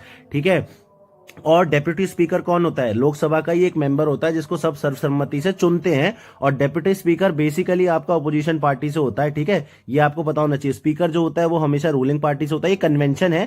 ठीक है, पहले ये दोनों ही रूलिंग पार्टी से होते थे। 1967 में एक कन्वेंशन अपनाया गया कि स्पीकर जो है आपका रूलिंग से होगा और जो डेप्यूटी स्पीकर होगा वो आपका अपोजिशन से होगा। ठीक है, ये कहीं लिखा हुआ नहीं है, ये कन्वेंशन है, पार्लियामेंट्री कन्वेंशन है। तो हालांकि डेप्यूटी स्पीकर क्योंकि मेंबर होता है और मेंबर के लिए 25 साल की एज है, डेप्यूटी स्पीकर के लिए अलग से कोई एज नहीं बता रखी है कॉन्स्टिट्यूशन में, तो ये गलत हो जाएगा। अगला क्वेश्चन देख लेते हैं। इसमें आपसे पूछ रहा है, इनकरेक्ट आपको बताना है कि जो विधानसभा के सदस्य होते हैं, मेंबर ऑफ लेजिस्लेटिव असेंबली होते हैं, वो अपना रेजिग्नेशन या जो त्याग पत्र होता है वो चेयरमैन को देते हैं, वो बताना है। दूसरा, जो विधान परिषद लेजिस्लेटिव काउंसिल के होते हैं वो चेयरमैन को देते हैं। राज्यसभा के जो मेंबर्स होते हैं वो वाइस प्रेसिडेंट यानी कि उपराष्ट्रपति को देते हैं। और लोक सेवा आयोग के जो है यानी कि पब्लिक सर्विस कमीशन के जो चेयरमैन है, अध्यक्ष है, वो अपना त्याग पत्र प्रेसिडेंट को देते हैं। तो इसमें से इनकरेक्ट कौन सा हो जाएगा? तो देखिए यहाँ पे चेयरमैन नहीं होता, यहाँ पे स्पीकर होता है। ठीक है, लेजिस्लेटिव असेंबली में स्पीकर होता है, तो एक तो ये गलत हो गया। और दूसरी बात, अगर हम देखें तो जो राज्यसभा के मेंबर्स हैं ये उपराष्ट्रपति को नहीं देते हैं, ये राज्यसभा के जो सभापति होते हैं, चेयरमैन, उनको देते हैं। हालांकि ये दोनों एक ही व्यक्ति हैं, वाइस प्रेसिडेंट होने के वजह से ही वो राज्यसभा के उपराष्ट्रपति होने की वजह से ही वो राज्यसभा के चेयरमैन भी बनते हैं, लेकिन जो टेक्स्ट है उसमें वाइस प्रेसिडेंट को सबमिट नहीं किया जाता। वो जब सबमिशन उनके पास होता है रेजिग्नेशन का, तो वो राज्यसभा के चेयरमैन की कैपेसिटी में काम कर रहे होते हैं, इसलिए इसका answer more than one of the above हो जाएगा। ठीक है, अगर इस चेयरमैन को हम चेयरमैन माने, अगर यहाँ पे स्पीकर लिखा होता तो ये ठीक होता। अगला क्वेश्चन देख लेते हैं, कौन सा ऑर्गेनाइजेशन जिसकी आपको दिल्ली में मुख्यालय नहीं मिलेगा, वो आपको पहचानना है। CRPF, NCC, border security force या Indo Tibetan border police, ITBP. तो बताइए, तो ये सभी का मुख्यालय आपको दिल्ली में मिलेगा, इसलिए इसका आंसर ई हो जाएगा। अगला क्वेश्चन देख लेते हैं, आपको बताना है समितियां दे रखी हैं, आपको पहचानना है कि जो शैक्षणिक सुधार है यानी कि एजुकेशनल रिफॉर्म्स पे कमेटी कौन सी थी, और सेंटर स्टेट रिलेशन जो है यानी कि केंद्र राज्य के संबंध से रिलेटेड कमेटी कौन सी थी। तो कालेलकर, सरकारिया, कोठारी या मंडल, बताइए। तो अगर हम देखें तो कोठारी कमीशन जो है एजुकेशनल रिफॉर्म्स पे आई थी, और सरकारी कमीशन सेंटर स्टेट पे आई थी। सेंटर स्टेट पे एक और कमेटी है जो आपको पता होनी चाहिए, वो है पुंची कमेटी। और साथ में आपको एआरसी, पहली एआरसी, फर्स्ट एआरसी और सेकंड एआरसी, इन दोनों के रिकमेंडेशंस भी आपको पता होने चाहिए। ये सब चीजें आपको मेंस में भी काम देंगी और प्रीलिम्स में भी। अगर आप देखें, यूपीएससी ने सीधा सीधा एक बार क्वेश्चन पूछ लिया था कि गवर्नर जो है वो दूसरे राज्य का होना चाहिए और पॉलिटिकली इनएक्टिव बंदा होना चाहिए, मतलब व्यक्ति होना चाहिए, और साथ में जो चेयरमैन, जो चीफ मिनिस्टर हैं राज्य के, उनसे कंसल्ट करना चाहिए सेंटर को। तो ये जो रिकमेंडेशन है ये किसने दी थी, और ऑप्शन दे दिया था सरकारी कमीशन, एआरसी कमीशन, पंची कमीशन। तो वहां पे जो आंसर है वो आपको तभी पता होगा जब आपको इन कमेटीज के रिकमेंडेशन पता होंगे। चलिए अगला क्वेश्चन देख लेते हैं। एक तरफ आपको आयोग दे रखे हैं, वित्त आयोग के चेयरमैन आपको पहचानने। तीसरे जो है वो के संथानम थे, सातवें जो है महावीर त्यागी थे, 10वें जो है एम खुसरो थे, और 13वें जो थे वो विजय केलकर थे। आपको बताना है कौन सा इसमें से ठीक है। अगर हम सही की बात करें तो ये 13वें वाले सही हैं, क्योंकि तीसरे जो थे वो आपके एसी चंदा थे, उसके 7th जो थे वो जेएम शेलत थे, और 10th जो थे वो आपके केसी पंत थे। ठीक है, फाइनेंस कमीशन के बारे में हम बहुत बार डिस्कस कर चुके हैं, एक बार और बता देता हूं। आर्टिकल यानी कि अनुच्छेद 280 में इसके बारे में बता रखा। और जो फिस्कल फेडरलिज्म है यानी कि वित्तीय संघीयवाद का जो ढांचा है हमारा, उसको जो है दुरुस्त तरीके से चलाने के लिए फाइनेंस कमीशन का गठन कौन करते हैं? प्रधानमंत्री करते हैं या प्रेसिडेंट करते हैं? प्रेसिडेंट करते हैं, राष्ट्रपति करते हैं।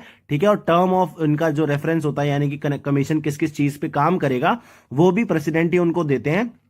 ठीक है, और फाइनेंस कमीशन रिपोर्ट किसको सबमिट करता है? चलिए आप मुझे बताइए, फाइनेंस कमीशन रिपोर्ट किसको सबमिट करता है? ये मुझे आपको मुझे बताना है। ठीक है, अगला क्वेश्चन देख लेते हैं। आपसे पूछा हुआ है कि जो नेशनल ह्यूमन राइट कमीशन यानी कि राष्ट्रीय मानवाधिकार आयोग, राष्ट्रीय महिला आयोग, और जो national commission for protection of child right है यानी कि जो बाल अधिकार से संरक्षण आयोग है, वो कब कब बने थे, कौन से ईयर में? आपको पहचानना है 93, 92, 2005, 7। तो 1993 में आपका एनएचआरसी बना था, और वुमेन के लिए 1992 में बना था, और 2007 में चिल्ड्रन के लिए बना था। ये ईयर आपको पता होने चाहिए। देखिए, जो दो तरह की बॉडीज होती हैं, एक तो स्टैट्यूटरी बॉडीज होती है यानी कि जिनको लॉ पास करके पार्लियामेंट बनाता है, और एक कॉन्स्टिट्यूशन यानी कि संवैधानिक संस्थाएं होती हैं, जैसे आपका इलेक्शन कमीशन हो गया, फाइनेंस कमीशन हो गया, ये सब। और उसके बाद एक यानी कि एक एग्जीक्यूटिव कमिटीज होती हैं जिनको सरकार नोटिफिकेशन से बनाती है, जैसे प्लानिंग कमीशन हो गया, और आपका अभी जो नीति आयोग है वो हो गया। तो इन सारी बॉडीज के बारे में भी आपको पता होना चाहिए। इनसे सीधे क्वेश्चन पूछ लेते हैं। अगला क्वेश्चन देख लेते हैं कि पूछ रहा है कि जो बॉम्बे बेंच है उसके न्याय अधिकार क्षेत्र में यानी कि उसके टेरिटोरियल जुरिस्डिक्शन में कौन सा राज्य या केंद्रीय शासित प्रदेश नहीं आता है, ये पूछ रहा है। और दूसरा जो गुवाहाटी है उसके अंदर कौन सा बेंच, उसके अंदर कौन सा राज्य या केंद्र शासित प्रदेश नहीं आता है, आपको बताना है। दादर नगर हवेली, मणिपुर, दमन एंड दीव, महाराष्ट्र, नागालैंड, मेघालय, सिक्किम, लक्षद्वीप। तो अगर हम देखें तो बॉम्बे बेंच के अंदर लक्षद्वीप नहीं आता, क्योंकि ये केरल हाईकोर्ट के अंदर आता है, और सिक्किम की अपनी खुद की जो है वो बेंच है हाईकोर्ट की, तो इसलिए वो गुवाहाटी बेंच के अंदर नहीं आता है। गुवाहाटी बेंच कहां है? असम में है। ठीक है, अगला क्वेश्चन देख लेते हैं। आपसे पूछ रहा है कि जो राज्यसभा और लोकसभा के जो मेंबर्स हैं वो कौन से राज्यों के लिए बराबर हैं? मतलब जो राज्यसभा की सीटें आवंटित होती हैं कहां पे? 4th शेड्यूल में आवंटित होती हैं पॉपुलेशन के हिसाब से, और लोकसभा की सीटें डिलिमिटेशन कमीशन के बनने के बाद आवंटित की जाती हैं। ठीक है, तो आपको बताना है कि कौन से राज्य हैं इनमें से जिनके लिए दोनों इक्वल है, आपको बताना है। नागालैंड, सिक्किम, मिजोरम, असम, मणिपुर, त्रिपुरा, अरुणाचल, कहां पे? तो नागालैंड, सिक्किम और मिजोरम, इन सबके लिए, इन तीनों राज्यों के लिए राज्यसभा लोकसभा की सीटें बराबर हैं। अगला क्वेश्चन देख लेते हैं। Duration of the house of the parliament यानी कि संसद के सदनों की अवधि, संसद का गठन यानी कि कॉन्स्टिट्यूशन, और जो संबोधन होता है, विशेष संबोधन राष्ट्रपति का, स्पेशल एड्रेस, उनके अनुच्छेद आपको पहचानने हैं। 83, 78, 87, 88, 79, ये आपको पहचानने। तो ये जो होता है आर्टिकल 83 में आपको ड्यूरेशन बता रखी है यानी कि अवधि बता रखी है। कॉन्स्टिट्यूशन आपको 79 में 79 में और स्पेशल एड्रेस 87 में।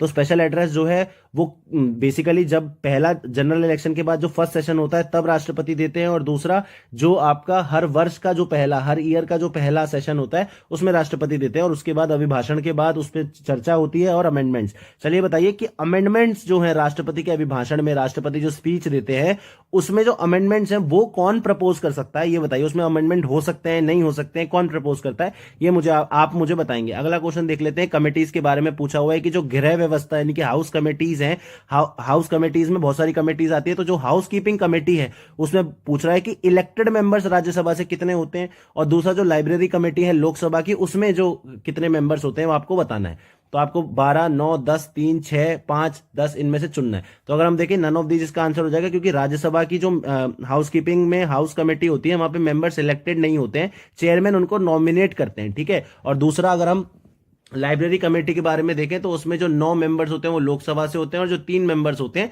वो राज्यसभा से होते हैं। तो टोटल आपको ये होते हैं मतलब 12 मेंबर्स होते हैं, और जो हाउस कमेटी होती है हाउस कीपिंग वाली इसमें राज्यसभा के 10 मेंबर्स होते हैं, और जो नॉमिनेट करते हैं राज्यसभा के चेयरमैन, ठीक है। तो हाउस कमेटीज आपको एक तो डिपार्टमेंटल स्टैंडिंग कमेटीज के बारे में पता होने चाहिए, दूसरा आपको फाइनेंस कमेटीज के बारे में पता होने चाहिए, जैसे अपनी एस्टिमेट कमेटी हो गई, पब्लिक अकाउंट्स कमेटी हो गई, कमेटी ऑन पब्लिक अंडरटेकिंग्स हो गई। इन सबके बारे में आपको क्या क्या पता होना चाहिए कि इनकी टर्म ऑफ यानी कि उनकी अवधि कितनी होती है, साथ में इनके इलेक्शन का प्रोसेस क्या होता है, कि ओपन बैलेट होता है, सिंगल ट्रांसफरेबल वोट होता है, या नॉमिनेटेड होते हैं, ये सब आपको पता होना चाहिए, और कौन कौन सी रिपोर्ट्स ये देते हैं ये भी आपको पता होना चाहिए। अगला क्वेश्चन देख लेते हैं, इनकरेक्ट आपसे पूछा हुआ है कि जो 25वां संवैधानिक संशोधन है वो 1971 में आया था, 31st जो है वो 1973 में आया था, 40वां जो 1976 में आया था, और 56वां जो है 1987 में आया था। इसमें से आपको गलत पहचानना है। तो अगर हम देखें तो नन ऑफ दी अबव इसका आंसर हो जाएगा, इसमें से कोई सा भी ठीक नहीं है, इनमें से कोई सा भी गलत नहीं है, माफ कीजिएगा, गलत आपसे पूछा हुआ था, तो इसमें से कोई सा भी गलत नहीं है, सबके जो ईयर्स हैं वो सही आपको दे रखे हैं, इसलिए इसका आंसर हो जाएगा ई। अगला क्वेश्चन देख लेते हैं, फिर से आपसे गलत पूछा हुआ है, जो world Wide Fund for nature है उस वो जो है state of World population report निकालता है। ट्रांसपेरेंसी इंटरनेशनल जो है माफ कीजिएगा यहाँ पे बेसिकली इंटरचेंज हो गया है, ठीक है, मतलब ये इसका जो इस वाले क्वेश्चन का जो हिंदी वाला पार्ट है वो ये है, ठीक है। तो इस तरीके से देख लेते हैं। तो जो यूनाइटेड नेशन पॉपुलेशन फंड जो है रिपोर्ट निकालता है state of the world Population, Transparency International Global Corruption report निकालता है, वर्ल्ड बैंक जो है वर्ल्ड डेवलपमेंट रिपोर्ट निकालता है, और international labour organisation world social protection report निकालती है। हिंदी में देख लेते हैं, गलत विकल्प आपको चुनना है। United Nation Population Fund State of World Population, Transparency International Global Corruption Report, World Bank World Development Report, और international labour organisation world social protection Report निकालता है। इसमें से आपको इनकरेक्ट ऑप्शन बताना है। तो ये सभी ठीक है, तो इस तरीके से इसका आंसर हो जाएगा। ये सारी रिपोर्ट आपको पता होनी चाहिए, और साथ में ये भी पता होनी चाहिए कि एनुअल है या बाईनियल है या बाय एनुअल है, ये दोनों आपको पता होना चाहिए। अगला क्वेश्चन देख लेते हैं, पहले हिंदी में देख लेते हैं। एक तरफ अंतर्राष्ट्रीय संगठन, दूसरी तरफ मुख्यालय दे रखे हैं। तो world Wide Fund for nature आपको रोम में मिलेगा, वर्ल्ड फूड प्रोग्राम न्यूयॉर्क में मिलेगा, United Nation development programme Gland Switzerland में मिलेगा, United Nation environmental programme Nairobi में मिलेगा। इंग्लिश में देख लेते हैं, करेक्ट ऑप्शन आपको चुनना है World Wide Fund for Nature Rome में, वर्ल्ड फूड प्रोग्राम न्यूयॉर्क में, यूनाइटेड यूएनडीपी ग्लैंड में, और यूएनईपी आपको नायरोबी में मिलेगा। कौन सा इसमें से ठीक है? तो अगर हम देखें तो इसमें डी इसका आंसर हो जाएगा, माफ कीजिएगा, डी इसका आंसर हो जाएगा। हिंदी में भी देख लेते हैं ये वाला, क्यों? क्योंकि जो world Wide Fund for nature है ये रोम में नहीं मिलेगा, ये ग्लैंड स्विट्जरलैंड में मिलेगा। वर्ल्ड फूड प्रोग्राम आपको इटली में मिलेगा, रोम में। यूएनडीपी आपको कहां मिलेगा? न्यूयॉर्क में, यूएसए में जो न्यूयॉर्क शहर है वहां पे आपको मिलेगा। यूएनईपी आपको नायरोबी कीनिया में ही मिलेगा, ठीक है। तो ये इंटरचेंज हो गया था, हिंदी इंग्लिश दोनों में मैंने आपको बता दिया है। अगला क्वेश्चन देख लेते हैं, जो एशिया पावर इंडेक्स है उसमें इंडिया की रैंक आपको बतानी है 2020-21 में कितनी है, और साथ में जो ग्लोबल किड्स राइट है यानी कि बाल अधिकार के क्षेत्र में 2021 में इंडिया की रैंक कितनी थी वो आपको बतानी है। तो अगर हम देखें 4, 5, 114, 112, 113, 111, तो जो बच्चों के रिस्पेक्ट में हमारी रैंक है वो 113 है, और जो हम एशिया की जो है चौथी सबसे बड़ी हम पावर है, इसलिए इसका आंसर सी हो जाएगा। पहली 3 पावर कौन सी है? यूएसए, चाइना और जापान, ठीक है। तो ये भी आपको पहले 3 भी पता होने चाहिए। अगला क्वेश्चन देख लेते हैं, ईज ऑफ डूइंग रिपोर्ट जो है वो बताना है कि भारत की रैंक उसमें कितनी थी। ब्लूमबर्ग इनोवेशन इंडेक्स 2021 में भारत की रैंक कितनी थी, और ग्लोबल परसेप्शन इंडेक्स में भारत की रैंक 2020-21 में कितनी थी? 62, 50, 86, 84, 63, 51, ये आपको पहचानना है। तो ईज ऑफ डूइंग बिजनेस अगर आप देखें तो ये वर्ल्ड बैंक निकालता है, अब तो इसने छोड़ दिया, मतलब ये रिपोर्ट को बंद कर दिया गया है, लेकिन ये निकाली जाती है वर्ल्ड बैंक द्वारा। ग्लोबल ये करप्शन परसेप्शन इंडेक्स ये ट्रांसपेरेंसी इंटरनेशनल निकालता है। चलिए आप मुझे बताइए ब्लूमबर्ग इंडेक्स कौन निकालता है, ठीक है, आप मुझे बताएंगे ब्लूमबर्ग इंडेक्स को इसका संपादन कौन करता है, ठीक है। तो इसमें जो रैंक अगर हम देखें तो बिजनेस वाले में 63वीं रैंक थी और इनोवेशन में 50th रैंक थी और 86th रैंक हमारी परसेप्शन में थी। काफी ज्यादा करप्ट परसेप्शन हमारे लिए भारत के लिए है, जो कि गलत बात है, लेकिन ये है ठीक है। आप मुझे बताइए जो ग्लोबल इनोवेशन इंडेक्स होता है, ग्लोबल इनोवेशन इंडेक्स में भारत की क्या रैंक है, ये आपको मुझे बताना है। अगला क्वेश्चन देख लेते हैं। आपको गलत विकल्प चुनना है। अभिजीत सेन कमेटी अनएम्प्लॉयमेंट यानी कि बेरोजगारी और लोक कल्याण यानी कि पब्लिक वेलफेयर पे बनी है। राजा चलैया समिति जो है टैक्स रिफॉर्म पे बनी है। नरसिम्हम समिति जो है बैंकिंग रिफॉर्म्स पे यानी कि बैंकिंग सुधारों पे बनी है। और चक्रवर्ती कमेटी आपकी मौद्रिक नीति है, मॉनेटरी पॉलिसी पे बनी है। गलत आपको चुनना है, कौन सा है बताइए इसमें से। तो अगर हम देखें तो पहली वाली जो है वो गलत है। क्यों? अनएम्प्लॉयमेंट और पब्लिक वेलफेयर पे कौन सी बनी है? भगवती कमेटी बनी है, ठीक है। जबकि अगर हम अभिजीत सेन कमेटी की बात करें तो ये जो एग्रीकल्चर कमोडिटीज होती है यानी कि कृषि उत्पाद जो होते हैं उनके प्राइजेस पे ये कमेटी बनाई गई थी। ये कमेटीज का आपको पता होना चाहिए। नेक्स्ट आपसे पूछ रहा है जो प्रधानमंत्री मत्स्य संपदा योजना है यानी कि जो मछली पालन और फिशरीज के लिए योजना बनाई गई थी उसकी लॉन्च डेट आपको पूछ रहा है। और पीएम स्वानिधि यानी कि जो हमारे स्ट्रीट वेंडर्स हैं उनको 10,000 रुपए तक का कोलैटरल फ्री लोन उनको दिया जा रहा है और अगर वो टाइम से पेमेंट करते हैं तो उनको इंटरेस्ट सबवेंशन भी मिलता है। इसमें लॉकडाउन के बाद उनका बिजनेस स्टार्ट हो सके इसलिए उनको लोन दिया जा रहा है। तो उसकी डेट आपको पहचाननी है। 10 सितंबर 2020, 2 जून 2020, 12 सितंबर, 2 जून, 10 सितंबर 1 जून, 12 सितंबर 1 जून। तो अगर हम देखें तो ये आत्मनिर्भर भारत का जो हमारा लक्ष्य है उसके अंदर जो रिलीफ पैकेजेस को कोविड महामारी के दौरान दिए गए थे उसी का ये सब पार्ट है। तो 2020 के अंदर ये सब हुए थे, 10 सितंबर 2020 और 1 जून 2020, ये इनकी डेट्स हैं, ये आपको पता होना चाहिए। अगला क्वेश्चन देख लेते हैं। इसमें आपसे पूछ रहा है नमामि गंगे प्रोग्राम जो था वो और नेशनल डिजिटल हेल्थ मिशन यानी कि नेशनल डिजिटल स्वास्थ्य मिशन, इनकी स्थापना मतलब इनका जो शुभारंभ है वो कब हुआ था। आपको एक तरफ वर्ष पहचानना और एक तरफ आपको डेट बतानी है एग्जैक्ट। तो ये सब बीपीएससी पूछ लेता है। यूपी ट्रिपल एससी की जो लोअर पीसीएस है वो भी कभी कभार ऐसे क्वेश्चन पूछ लेती है, यानी कि स्टेट पीसीएस तो पूछते ही हैं, यूपीएससी ऐसे क्वेश्चन कम पूछता है। तो बताइए, तो ये 2015 में नमामि गंगे हुआ था। इसका कारण क्या है? बेसिकली जो हमारी निर्मल और अविरल धारा है, निर्मल और गंगा को अविरल और निर्मल बनाना, ये हमारा लक्ष्य है। इसमें गंगा ग्राम्स जो है वो बनाए जा रहे हैं, मॉडल गंगा विलेजेस बनाए जा रहे हैं और गंगा मित्र भी इसमें अपॉइंट किए जा रहे हैं। और साथ में जितने भी गंगा और यमुना को अगर हम देखें तो उत्तराखंड हाईकोर्ट का अगर आपको जजमेंट याद हो तो उन्होंने उनको लिविंग एंटिटी का टैग भी दे रखा है। और साथ में नेशनल डिजिटल हेल्थ मिशन जो है 15 अगस्त 2020 को जब राष्ट्रपति का प्रधानमंत्री का भाषण हुआ था, माफ कीजिएगा, लाल किले की प्राचीर से, वहां से उन्होंने इसको लॉन्च किया था। इसमें होगा क्या? बेसिकली अगर आपने यूएस यूके में देखा हो तो वहां पे एक सोशल सिक्योरिटी नंबर होता है और उसी से उनका सब होता है, मतलब पेंशन भी होता है, हेल्थ भी होता है, एम्प्लॉयमेंट भी होता है, सब कुछ होता है। हमारे भारत में ऐसी कोई सुविधा है नहीं। जैसे आधार की परिकल्पना इसलिए की गई थी कि एक सिंगल नंबर होगा पूरे भारतीयों का, सभी भारतीयों का एक सिंगल नंबर होगा जिससे उनका सब, तो इसलिए आधार, पैन आधार, बैंक कार्ड, मोबाइल आधार सबको जोड़ा जा रहा है, ठीक है। तो डिजिटल हेल्थ मिशन क्या करेगा? बेसिकली आपकी एक डिजिटल हेल्थ आईडी बनेगी।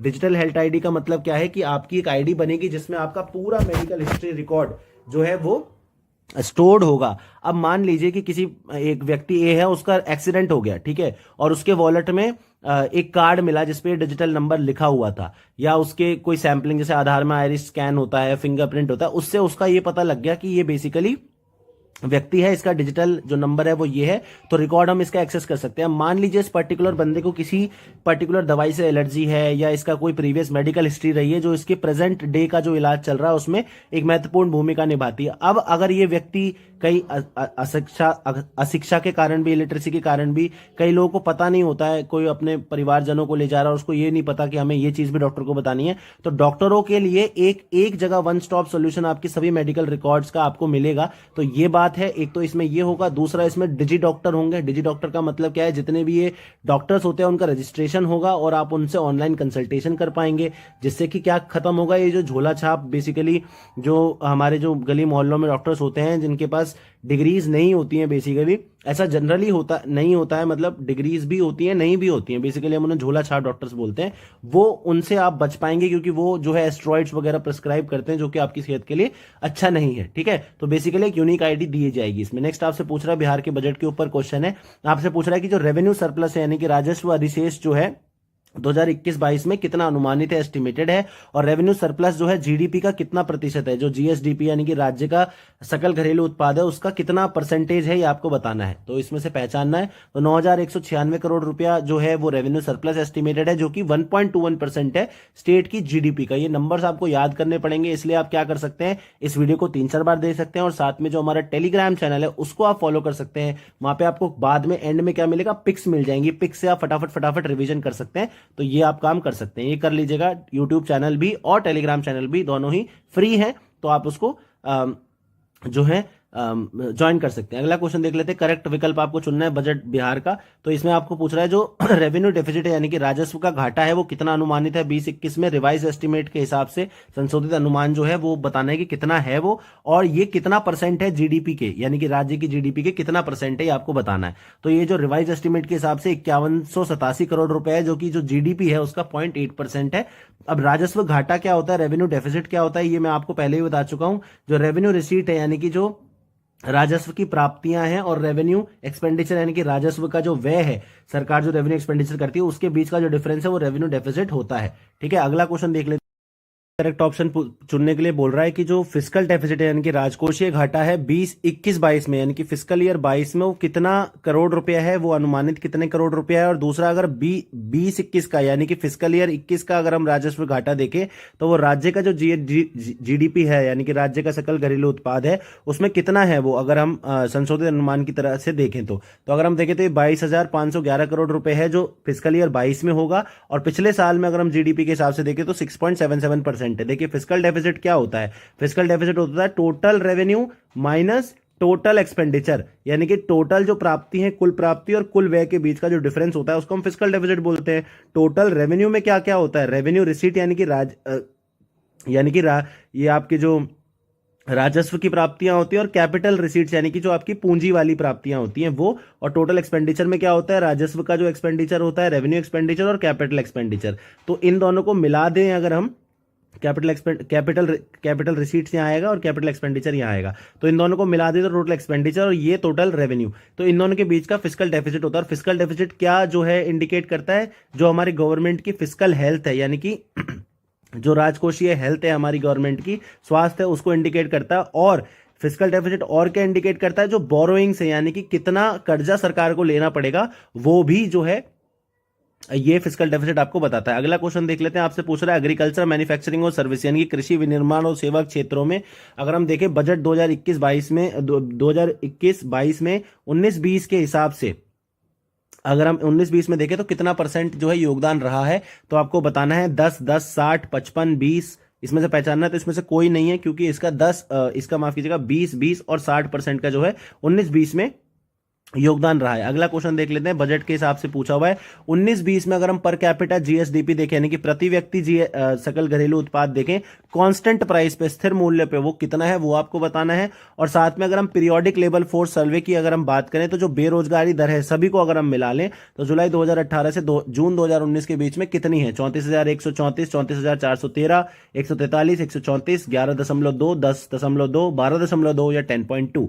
तो अगर हम देखें तो 10.2% अनएम्प्लॉयमेंट की रेट है। और प्रति व्यक्ति अगर हम कांस्टेंट प्राइस पे देखेंगे तो वो कितनी है, 34,413। आप मुझे बताइए कि पर कैपिटा जीडीपी जो बिहार की है करंट प्राइसेस पे वो कितनी है। करंट प्राइस का भी आपको नंबर पता होना चाहिए, कांस्टेंट प्राइस का भी। करंट और कांस्टेंट में क्या फर्क होता है, करंट जो होता है, कांस्टेंट जो होता है वो आपके बेस ईयर का होता है, और करंट जो होता है वो आपके चालू ईयर का होता है, मतलब जो अभी प्रेजेंट में जो प्राइस है वो होता है। और इनके बीच का डिफरेंस हमें क्या बताता है, इन्फ्लेशन यानी कि मुद्रास्फीति कितनी हुई है पिछले कुछ सालों में, वो आपका इंडिकेशन ये देता है। अगला क्वेश्चन देख लेते हैं। इसमें आपसे पूछा हुआ है इनकरेक्ट आपको बताना है, गलत विकल्प आपको चुनना है कि अगर हम एजुकेशन, आर्ट, स्पोर्ट्स, कल्चर यानी कि शिक्षा, खेल और कला और संस्कृति में देखें तो 34,467 करोड़ रुपए 21-22 के बजट में दिए गए हैं। बिजली एनर्जी पे 8,473 दिए गए हैं। सड़क और पुल पे, रोड्स एंड ब्रिजेस पे 7,800 करोड़ रुपए दिए गए हैं। कृषि एवं संबंध गतिविधियां यानी कि एग्रीकल्चर और अलाइड एक्टिविटीज पे 7,640 दिए गए हैं। तो बताइए कितना, कौन सा गलत है, तो डी वाला गलत है क्योंकि 7,640 नहीं है, ये 7,604 करोड़ रुपए इनके लिए दिए गए हैं। अगला अगला क्वेश्चन देख लेते हैं, आपसे पूछ रहा है कि जो हाईएस्ट मेल लिटरेसी है यानी कि सर्वाधिक पुरुष साक्षरता दर जो है डिस्ट्रिक्ट बिहार में वो कौन सी है, और साथ में जो सबसे कम यानी कि महिलाओं की न्यूनतम साक्षरता दर कौन से जिले में है वो पहचानना है बिहार में। रोहतास, सहरसा, पूर्णिया सहरसा, रोहतास माधेपुर, पूर्णिया माधेपुर। तो देखें तो रोहतास में सबसे ज्यादा फीमेल, मेल और टोटल लिटरेसी रोहतास में सबसे ज्यादा है। लोएस्ट फीमेल में अगर हम देखेंगे तो सहरसा में। चलिए आप मुझे बताइए लोएस्ट मेल लिटरेसी बिहार में आपको कहां मिलेगी, लोएस्ट जो मेल लिटरेसी है बिहार में वो आपको कहां मिलेगी। अगला क्वेश्चन देख लेते हैं, जो करंट प्राइस पे यानी कि वर्तमान मूल्यों पे 19-20 में जो ग्रॉस स्टेट डोमेस्टिक प्रोडक्ट था यानी कि राज्य का सकल घरेलू उत्पाद था वो कितना रहा है, करोड़ में आपको बताना है। और दूसरा, अगर हम 11-12 के प्राइजेस पे देखें, कांस्टेंट प्राइजेस पे तो कितना है, 11-12 जो हमारा बेस ईयर है उसके प्राइजेस पे देखें तो कितना है, और करंट प्राइजेस पे देखें तो कितना है। जो बिहार का आर्थिक सर्वेक्षण हुआ है उसके हिसाब से आपको बताना है। तो अगर हम करंट पे देखें तो 6,11,804 करोड़ है, जबकि अगर हम स्थिर मूल्यों पे देखें तो 4,14,977 करोड़ है। अब इसके बीच का जो डिफरेंस है ये क्यों आ रहा है, यानी कि इसका मतलब है कि उस समय अगर हम 100 यूनिट्स बना रहे थे तो वो 4,14,977 में रुपए की बन रही थी, और आज अगर हम 100 यूनिट बना रहे तो वो 6,11,804 करोड़ की बन रही है। यूनिट्स तो यानी कि प्रोडक्शन तो कांस्टेंट है यानी कि, लेकिन उनका जो वो है मूल्य है वो बदल गया है। तो ये क्या है, ये इन्फ्लेशन आपको बताता है कि इतनी जो है इन्फ्लेशन आपकी इकोनॉमी में हो गई है। इन्फ्लेशन भी कई तरह के होते हैं, जैसे ट्रॉटिंग इन्फ्लेशन होता है, स्टैगफ्लेशन होता है, डिफ्लेशन होता है, रीफ्लेशन होता है, डिसइन्फ्लेशन होता है। तो ये सब आपको पता होना चाहिए। चलिए आप मुझे बताइए, जो डिसइन्फ्लेशन है उसमें और जो डिफ्लेशन है, डिसइन्फ्लेशन और डिफ्लेशन में क्या फर्क होता है ये आप मुझे कमेंट सेक्शन में बताएंगे। देखिए कमेंट सेक्शन में जितने भी मैं क्वेश्चन आपसे पूछ रहा हूं दिए हुए क्वेश्चंस के अलावा, ये सब आपकी तैयारी के लिए बहुत जरूरी है, बिकॉज इन सब के ऊपर क्वेश्चंस पूछे हुए हैं पिछले सालों में यूपीएससी ने भी, और बिहार पीसीएस और स्टेट पीसीएस ने भी पूछे हुए हैं। अगला क्वेश्चन देख लेते हैं कि जो इलेक्ट्रिसिटी, गैस, वाटर सप्लाई और बाकी की जो जल आपूर्ति, जन उपयोगी सेवा है, विद्युत, गैस, 19-20 में अगर हम देखें तो उनमें कितनी वृद्धि दर पाई गई है। और साथ में अगर हम देखें मैन्युफैक्चरिंग यानी कि विनिर्माण में जो दर्ज की गई गति है, ग्रोथ रेट है, वो कितनी है, अगर हम बिहार के आर्थिक सर्वेक्षण के हिसाब से देखें तो आपको पहचानना है। तो अगर हम यूटिलिटी सर्विसेज में देखें तो 20.3 है, और अगर हम मैन्युफैक्चरिंग में देखें तो 11.4 है, इसलिए इसका आंसर हो जाएगा सी। अगला क्वेश्चन देख लेते हैं, प्राइमरी सेक्टर से पूछा हुआ यानी कि प्राथमिक क्षेत्र में जीएसडीपी में अगर हम देखें 19-20 में कितना शेयर रहा है, कितने % का भागीदार जो है प्राइमरी सेक्टर रहा है। और साथ में आपसे पूछ रहा है कि टर्शरी यानी कि तृतीय क्षेत्र का जो भाग है बिहार के आर्थिक सर्वेक्षण में वो कितना बताया गया है, 19-20 में कितना रहा है। ठीक है, तो आपको पहचानना है। तो ये 19.5% जो है प्राइमरी का रहा है, और 60.2% जो है आपका टर्शरी का रहा है, इसलिए इसका आंसर हो जाएगा डी। अगला क्वेश्चन देख लेते हैं, कुल प्राप्तियां पूछ रहा है, जो टोटल रिसीट है यानी कि वित्तीय वर्ष 19-20 में, फाइनेंशियल ईयर 20 में आर्थिक सर्वेक्षण जो है 21-20 का आया, अभी रिसेंटली आर्थिक सर्वेक्षण आया वो 19-20 का आया होगा, क्योंकि एक साल बाद आता है। देखिए बजट जो है अगले साल का आता है और आर्थिक सर्वेक्षण पिछले साल का आता है, ये कंफ्यूजन आपकी क्लियर होनी चाहिए। ठीक है, तो टोटल रिसिप्ट जो है वो कितनी है बिहार की, वो आपसे पूछ रहा है। और जो कैपिटल रिसिप्ट है यानी कि जो पूंजी प्राप्तियां हैं, बिहार की पूंजीगत प्राप्तियां हैं, वो कितनी दर्ज की गई हैं आपको करोड़ में बताना है। ठीक है, तो 19-20 में दोनों फिगर आपको पता होनी चाहिए, 19-20 में कितने थे। तो ये 1,53,408 करोड़ जो है टोटल रिसीट्स हैं, और 29,175 करोड़ रुपए आपकी जो है कैपिटल रिसीट्स हैं। और इसका जो डिफरेंस है वो क्या है, रेवेन्यू रिसीट्स हैं। ठीक है, तो ये रेवेन्यू रिसिप्ट और कैपिटल रिसिप्ट मिलके ही आपका टोटल रिसिप्ट बनाता है, इसलिए इसका आंसर ए हो जाएगा। अगला क्वेश्चन देख लेते हैं, जो सबसे समृद्ध जिले हैं बिहार में, अगर हम gross state district domestic product की बात करें, प्रति व्यक्ति सकल जिला घरेलू उत्पाद की अगर हम बात करें तो 17-18 में डेटा अगर जो हमारे पास 17-18 का है, उसमें कौन से जो सबसे प्रॉस्परस जिले आपके पास हैं आपको पहचानना है। पटना, मुंगेर, बेगूसराय, भागलपुर, गोपालगंज, इनमें से पहचानना है। तो ये पटना, बेगूसराय और मुंगेर हैं सबसे समृद्ध जिले हैं। सबसे, चलिए आप मुझे बताइए, सबसे जो पिछड़े जिले हैं यानी कि जो बैकवर्ड जिले हैं वो बिहार में कौन से हैं, 3 जिले, वो आपको मुझे बताना है नीचे कमेंट सेक्शन में। अगला क्वेश्चन देख लेते हैं, बिहार सोशलिस्ट पार्टी जो है उसके संस्थापक का नाम आपको बताना है, और साथ में CR दास, चित्ररंजन दास जो है, गया सेशन का जो अधिवेशन हुआ था, सेशन हुआ था इंडियन नेशनल कांग्रेस का, उसके जो है अध्यक्ष बने थे, प्रेसिडेंट बने थे, तो वो कौन से वर्ष में हुआ था ये आपको पहचानना है। तो जयप्रकाश नारायण, बाबू महेश्वर प्रसाद, 1924, 1920, 1923, 1921। तो अगर हम देखें तो ये 1922 में हुआ था, तो 1922 तो इनमें से किसी में भी नहीं है, इसलिए इसका answer none of the above हो जाएगा। जबकि बिहार सोशलिस्ट पार्टी की स्थापना करी थी जयप्रकाश नारायण जी ने। अगला क्वेश्चन देख लेते हैं, इसमें आपसे पूछ रहा है, गलत आपको बताना है, लोक नृत्य के बारे में है। जो धोबिया डांस है वो बिहार का एक नृत्य है जो भोजपुर क्षेत्र में होता है। पनवाड़िया डांस है वो जन्म पे होता है, और उसे जो किन्नर वो होते हैं, किन्नर होते हैं, ट्रांसजेंडर्स होते हैं, वो करते हैं। लौंडा डांस जो है वो भोजपुर रीजन में होता है बिहार के, और साथ में जो जोगीड़ा होता है वो होली के अवसर पे किया जाता है, ये आपको बताना है। धोबिया जो है धोबी सोसाइटी करती है भोजपुर की।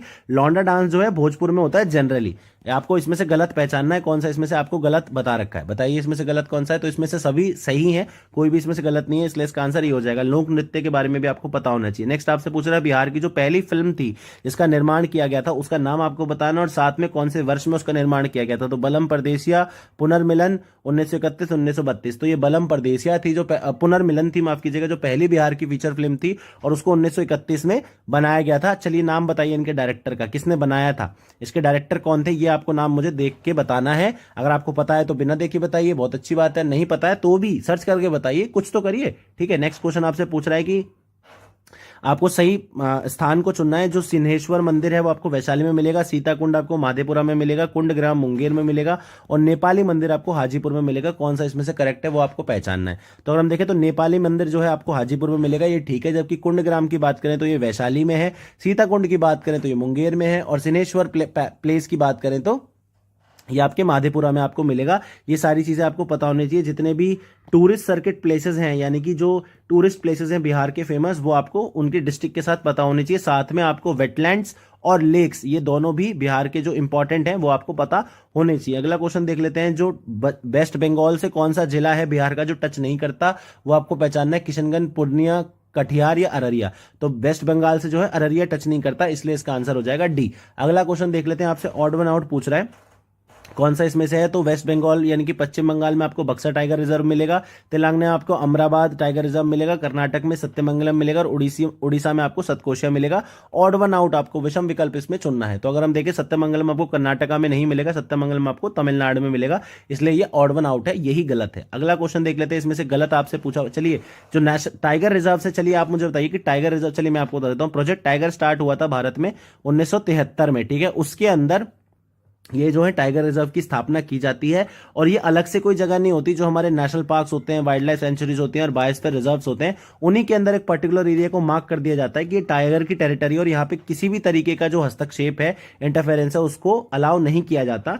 तो ये टाइगर रिजर्व है। ऐसे ही हमारे देश में प्रोजेक्ट एलिफेंट और प्रोजेक्ट राइनो और प्रोजेक्ट क्रोकोडाइल, ये तीन चल रहे हैं। आपको इन तीनों का मुझे बताना है। प्रोजेक्ट एलिफेंट, प्रोजेक्ट राइनो और प्रोजेक्ट क्रोकोडाइल, इन सबके वर्ष आप मुझे ढूंढ के बताएंगे कि इन सबका कौन से वर्ष में ये जो है बनाए गए थे। अगला क्वेश्चन इनकरेक्ट आपसे पूछ रहा है, नदियां और दूसरे उनके उद्गम स्थल, पॉइंट ऑफ ओरिजिन। तो कमला नदी आपकी उत्तरी छोटानागपुर प्लेटो से मिलती है, नॉर्थ वाले में। पुनपुन नदी आपको प्लेटू जो है पठार मध्य प्रदेश का, वहां से मिलती है। कर्मनशा नदी आपको विंध्याचल से मिलती है, और कोसी नदी आपको जो है सतकोशी ईस्ट नेपाल से मिलती है, पूर्वी नेपाल से।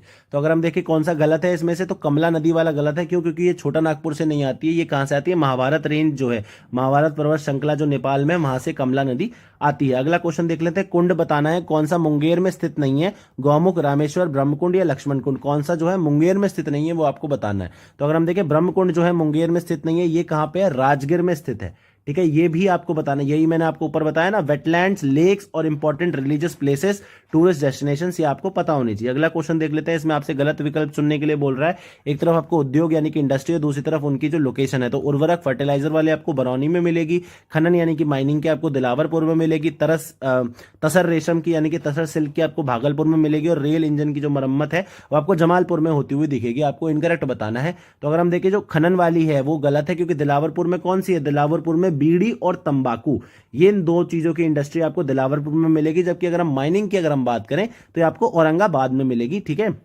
जो ह्यूमन ज्योग्राफी है और जो मिनरोलॉजी है, मिनरल ज्योग्राफी जो है, ये आपको किसी भी स्टेट का अगर आप एग्जाम दे रहे हैं तो बहुत अच्छे से पता होना चाहिए। क्योंकि जब आप कलेक्टर बन जाएंगे, डीएसपी बन जाएंगे, एसपी या आप एसडीएम बन जाएंगे, या किसी भी विभाग में आप जाएंगे, तो जब तक आपको भौगोलिक, अगर आपको वहाँ की चीज़ें नहीं पता है, जोग्राफिकल चीज़ें आपको नहीं पता है, तो आपको अपने काम करने में बहुत दिक्कत होगी। इसलिए प्रिपरेशन के डेज से ही आपको ये ध्यान रखना है कि जिस भी जगह की आप तैयारी कर रहे हैं उस जगह की ज्योग्राफी आपको बहुत अच्छे से पता हो। नेक्स्ट आपसे पूछ रहा है, इनकरेक्ट आपको बताना है। वन्य जीव अभ्यारण्य जो वाइल्ड लाइफ सेंचुरीज है वो आपको बताना है। तो भीम बांध आपको मुंगेर में मिलेगा, नागी आपको जमुई में मिलेगा, गोगा बील कटिहार में मिलेगा, और नकटी आपको भागलपुर में मिलेगा। इनकरेक्ट कौन सा है ये बताना है। तो डी वाला इनकरेक्ट है, क्योंकि नागी नकटी एक साथ मिलेगा जमुई में, ठीक है, भागलपुर में ये नहीं मिलता। अगला क्वेश्चन देख लेते हैं, जो म्यूचुअल फंड कंपनी है पहली जो बनी है जिसके अंदर जो एसेट अंडर मैनेजमेंट है AAMU average asset under management वो 5 लाख करोड़ रुपए पहुंच गया है, ये आपको बताना है कौन सी बनी है, SBI, ICICI, Kotak Mahindra, HDFC। तो ये SBI बनी है, भारत का सबसे बड़ा बैंक है। देखिए म्यूचुअल फंड क्या करते हैं, क्योंकि हम जो रिटेल इन्वेस्टर्स हैं वो जो है स्टॉक मार्केट को कॉन्स्टेंटली मॉनिटर नहीं कर सकते, तो ये म्यूचुअल फंड कंपनियां क्या करती हैं, ये एक जगह पैसा इकट्ठा करती हैं सारे रिटेल इन्वेस्टर्स से, और ये एक्सपर्ट्स को हायर करती हैं जो कि इस पैसे को लगाते हैं स्टॉक मार्केट में, जहां से आपको अच्छे रिटर्न्स मिलते हैं। तो अब मान लीजिए एक स्टॉक आपको, मान लीजिए महिंद्रा का एक स्टॉक लेना है और उसकी वैल्यू मान लीजिए 10,000 है, आपके पास तो 10 ही रुपए हैं, ठीक है, तो आप 10,000 का स्टॉक तो ले नहीं सकते। तो ये लोग क्या करते हैं कि ऐसे बहुत सारी कंपनियां, जैसे एप्पल का स्टॉक लाखों में है, ऐसी बहुत सारी कंपनियां इनके स्टॉक्स लेते हैं और उन स्टॉक की जो टोटल वैल्यू है और जितने लोग टोटल लोग हैं उनको उससे डिवाइड करके एक नेट एवरेज वैल्यू यानी कि नैव बनाई जाती है, और ये नैव इस तरीके से होती है 10 रुपए की, 15 रुपए की, 68 रुपए की, 65 रुपए की, इस तरीके से बढ़ती घटती रहती है। तो ये तो आप ले सकते हैं, मान लीजिए आपके 10 ही रुपए हैं तो आप म्यूचुअल फंड में SIP चालू कर सकते हैं। वैसे मिनिमम SIP जो है आपकी 500 रुपए की होती है, और मैं आपको एडवाइस करूंगा कि आप SIP जरूर करा कीजिए, क्योंकि जितनी जल्दी आप स्टार्ट करेंगे उतनी ही जल्दी आपको फायदा मिलेगा। बहरहाल इस क्वेश्चन का जो आंसर है वो ए है। अगला क्वेश्चन देख लेते हैं, जो एक order of art and later honours मिलता है, ये फ्रांस की जो सरकार है वो देती है, वो आपको बताना है कौन से व्यक्ति को दिया गया है, और साथ में रिवॉर्ड 1 2 3 का जो सेविंग अकाउंट है, बचत खाता है, उसको कौन से बैंक ने लॉन्च किया है। तो आपको बताना है मेरिल स्ट्रीप, गुनीत मूंगा, Airtel payment bank, Indian post payment bank. तो ये गुनीत मूंगा जी को मिला है, बेसिकली ये फिल्म डायरेक्टर हैं, ये महिला हैं गुनीत मूंगा जी, और उनको ये knight of order of arts and letter honour मिला है फ्रांस से, और एयरटेल पेमेंट बैंक। अच्छा चलिए बताइए, पेमेंट बैंक जो है डिफरेंशिएटेड बैंक की कैटेगरी में आता है, यानी कि दो तरीके के बैंक होते हैं, एक तो शेड्यूल्ड कमर्शियल बैंक्स होते हैं, उसके बाद रीजनल रूरल बैंक्स होते हैं, उसके बाद एग्रीकल्चर कोऑपरेटिव सोसाइटीज होती है, प्राइमरी कोऑपरेटिव सोसाइटी, और फिर डिफरेंशिएटेड बैंकिंग्स होती हैं, जैसे कि आपके जो डेवलपमेंट फाइनेंस इंस्टीट्यूशंस हो गए या इस तरीके के पेमेंट बैंक हो गए। तो आपको मुझे बताना है कि जो डिफरेंशिएटेड बैंकिंग का कॉन्सेप्ट है, इस पे एक कमेटी बनाई गई थी, समिति का नाम जो है आप मुझे बताएंगे किसने उसकी अध्यक्षता करी थी, ये क्वेश्चन है, ये आप मुझे बताएंगे। नेक्स्ट आपसे पूछ रहा है कि कौन से जो देश है उसने रिसेंटली अपनी पहली महिला अंतरिक्ष यात्री की नाम की घोषणा करी है, और साथ में कौन से केंद्रीय मंत्री हैं जिन्होंने सार्थक नाम से एक प्लेटफॉर्म है उसकी उद्घाटन किया, आपको बताना है। यूनाइटेड अरब अमीरात, सऊदी अरेबिया, प्रकाश जावड़ेकर जी या रमेश पोखरियाल जी। तो ये यूनाइटेड अरब अमीरात ने जो है अपनी पहली महिला एस्ट्रोनॉट को निकाला है, बड़ा प्रोग्रेसिव स्टेप है, क्योंकि ये कंजर्वेटिव देश जो मिडिल ईस्ट का पूरा इलाका है, यहाँ पे कंजर्वेटिव इस्लाम जो है काफी सालों से रहा है, काफी दशकों से रहा है इनफैक्ट। तो अभी जो ये रिफॉर्म चल रहे हैं काफी इंपॉर्टेंट है ह्यूमन राइट और जेंडर जस्टिस के लिए। और ये जो सार्थक प्लेटफॉर्म है, ये basically department of school education यानी कि जो स्कूली शिक्षा है उसको बेहतर करने के लिए ये बनाया गया है, ठीक है। चलिए आप मुझे बताइए कि जो दुनिया की पहली फर्स्ट फीमेल एस्ट्रोनॉट थी, दुनिया की पहली जो महिला अंतरिक्ष यात्री थी, उनका नाम आपको मुझे बताना, और दूसरा वो किस देश से आती हैं ये आपको मुझे बताना है, ठीक है। अगला क्वेश्चन देख लेते हैं, इसमें आपसे पूछ रहा है कि सोनू सूद को रिसेंटली एक ब्रांड एम्बेसडर बनाया गया है वैक्सीनेशन का, तो कौन से राज्य ने बनाया है, और साथ में वर्चुअल समिट इंडिया की अभी ऑर्गेनाइज हुई थी रिसेंटली, वो किस कंट्री के साथ हुई थी, आपको पहचानना है, हरियाणा, पंजाब, फिनलैंड, नीदरलैंड। तो ये नीदरलैंड के साथ हुई थी, और पंजाब ने सोनू सूद को अपने वैक्सीनेशन ड्राइव का ब्रांड एम्बेसडर बनाया है। ब्रांड एम्बेसडर बेसिकली क्यों बनाया जाता है, ताकि अवेयरनेस फॉलो, क्योंकि सरकार की बात हर कोई नहीं सुनेगा, लेकिन सोनू सूद की फिल्म हर कोई देखता है। तो जब सोनू सूद कोई बात कहते हैं, और उन्होंने जो कोविड महामारी के दौरान जो लेबरर्स और माइग्रेंट्स की मदद करी है, उसकी वजह से उनकी जो अपील है, उन पे जो भरोसा है लोगों का, वो काफी ज्यादा बढ़ गया है। इसीलिए जो फेमस पर्सनालिटीज होती हैं उनको ब्रांड एम्बेसडर बनाया जाता है। ये इंपॉर्टेंट है आपके लिए, क्यों, क्योंकि जब आप सरकारी योजनाओं का क्रियान्वयन करेंगे, इंप्लीमेंटेशन करेंगे, तो आपको भी ऐसे इनोवेटिव स्टेप लेने पड़ेंगे। अगला क्वेश्चन देख लेते हैं, महाराष्ट्र भूषण अवार्ड महाराष्ट्र ने घोषित किया है। महाराष्ट्र का सबसे सर्वोच्च नागरिक पुरस्कार होता है, यानी कि हाईएस्ट सिविलियन अवार्ड होता है, वो किसको दिया गया है। और साथ में एक केंद्रीय मंत्री हैं जिन्होंने इनॉग्रेट किया है central scrutiny centre and the investor education protection fund authority mobile app.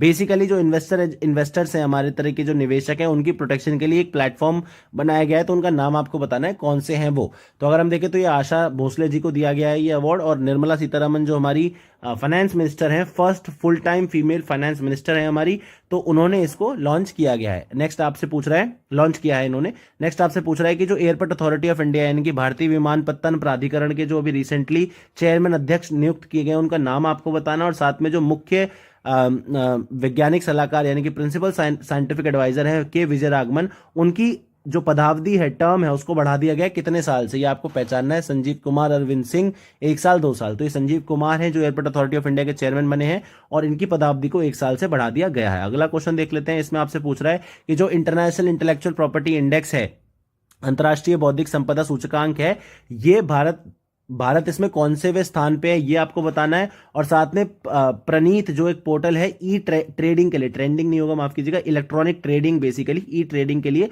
वो कौन सी जो है कंपनी ने लॉन्च किया है, ये आपको बताना है। तो 40-41 power grid corporation of India ONGC, तो आपको बताना है। तो ये 40वीं रैंक पे इंटेलेक्चुअल प्रॉपर्टी इंडेक्स में इंडिया, और साथ में पावर ग्रिड कॉर्पोरेशन ने इस पोर्टल को बनाया है। चलिए आप मुझे बताइए कि जो इंटरनेशनल इंटेलेक्चुअल प्रॉपर्टी इंडेक्स है ये कौन निकालता है, यानी कि कौन सी ऑर्गेनाइजेशन, कौन सा देश निकालता है, आपको मुझे बताना है। नेक्स्ट आपको पूछ रहा है कि जो वर्ल्ड टीवी डे है, रिसेंटली उसको 24 मार्च को मनाया गया था, उसकी थीम क्या है, वो आपको बताना है। और साथ में एक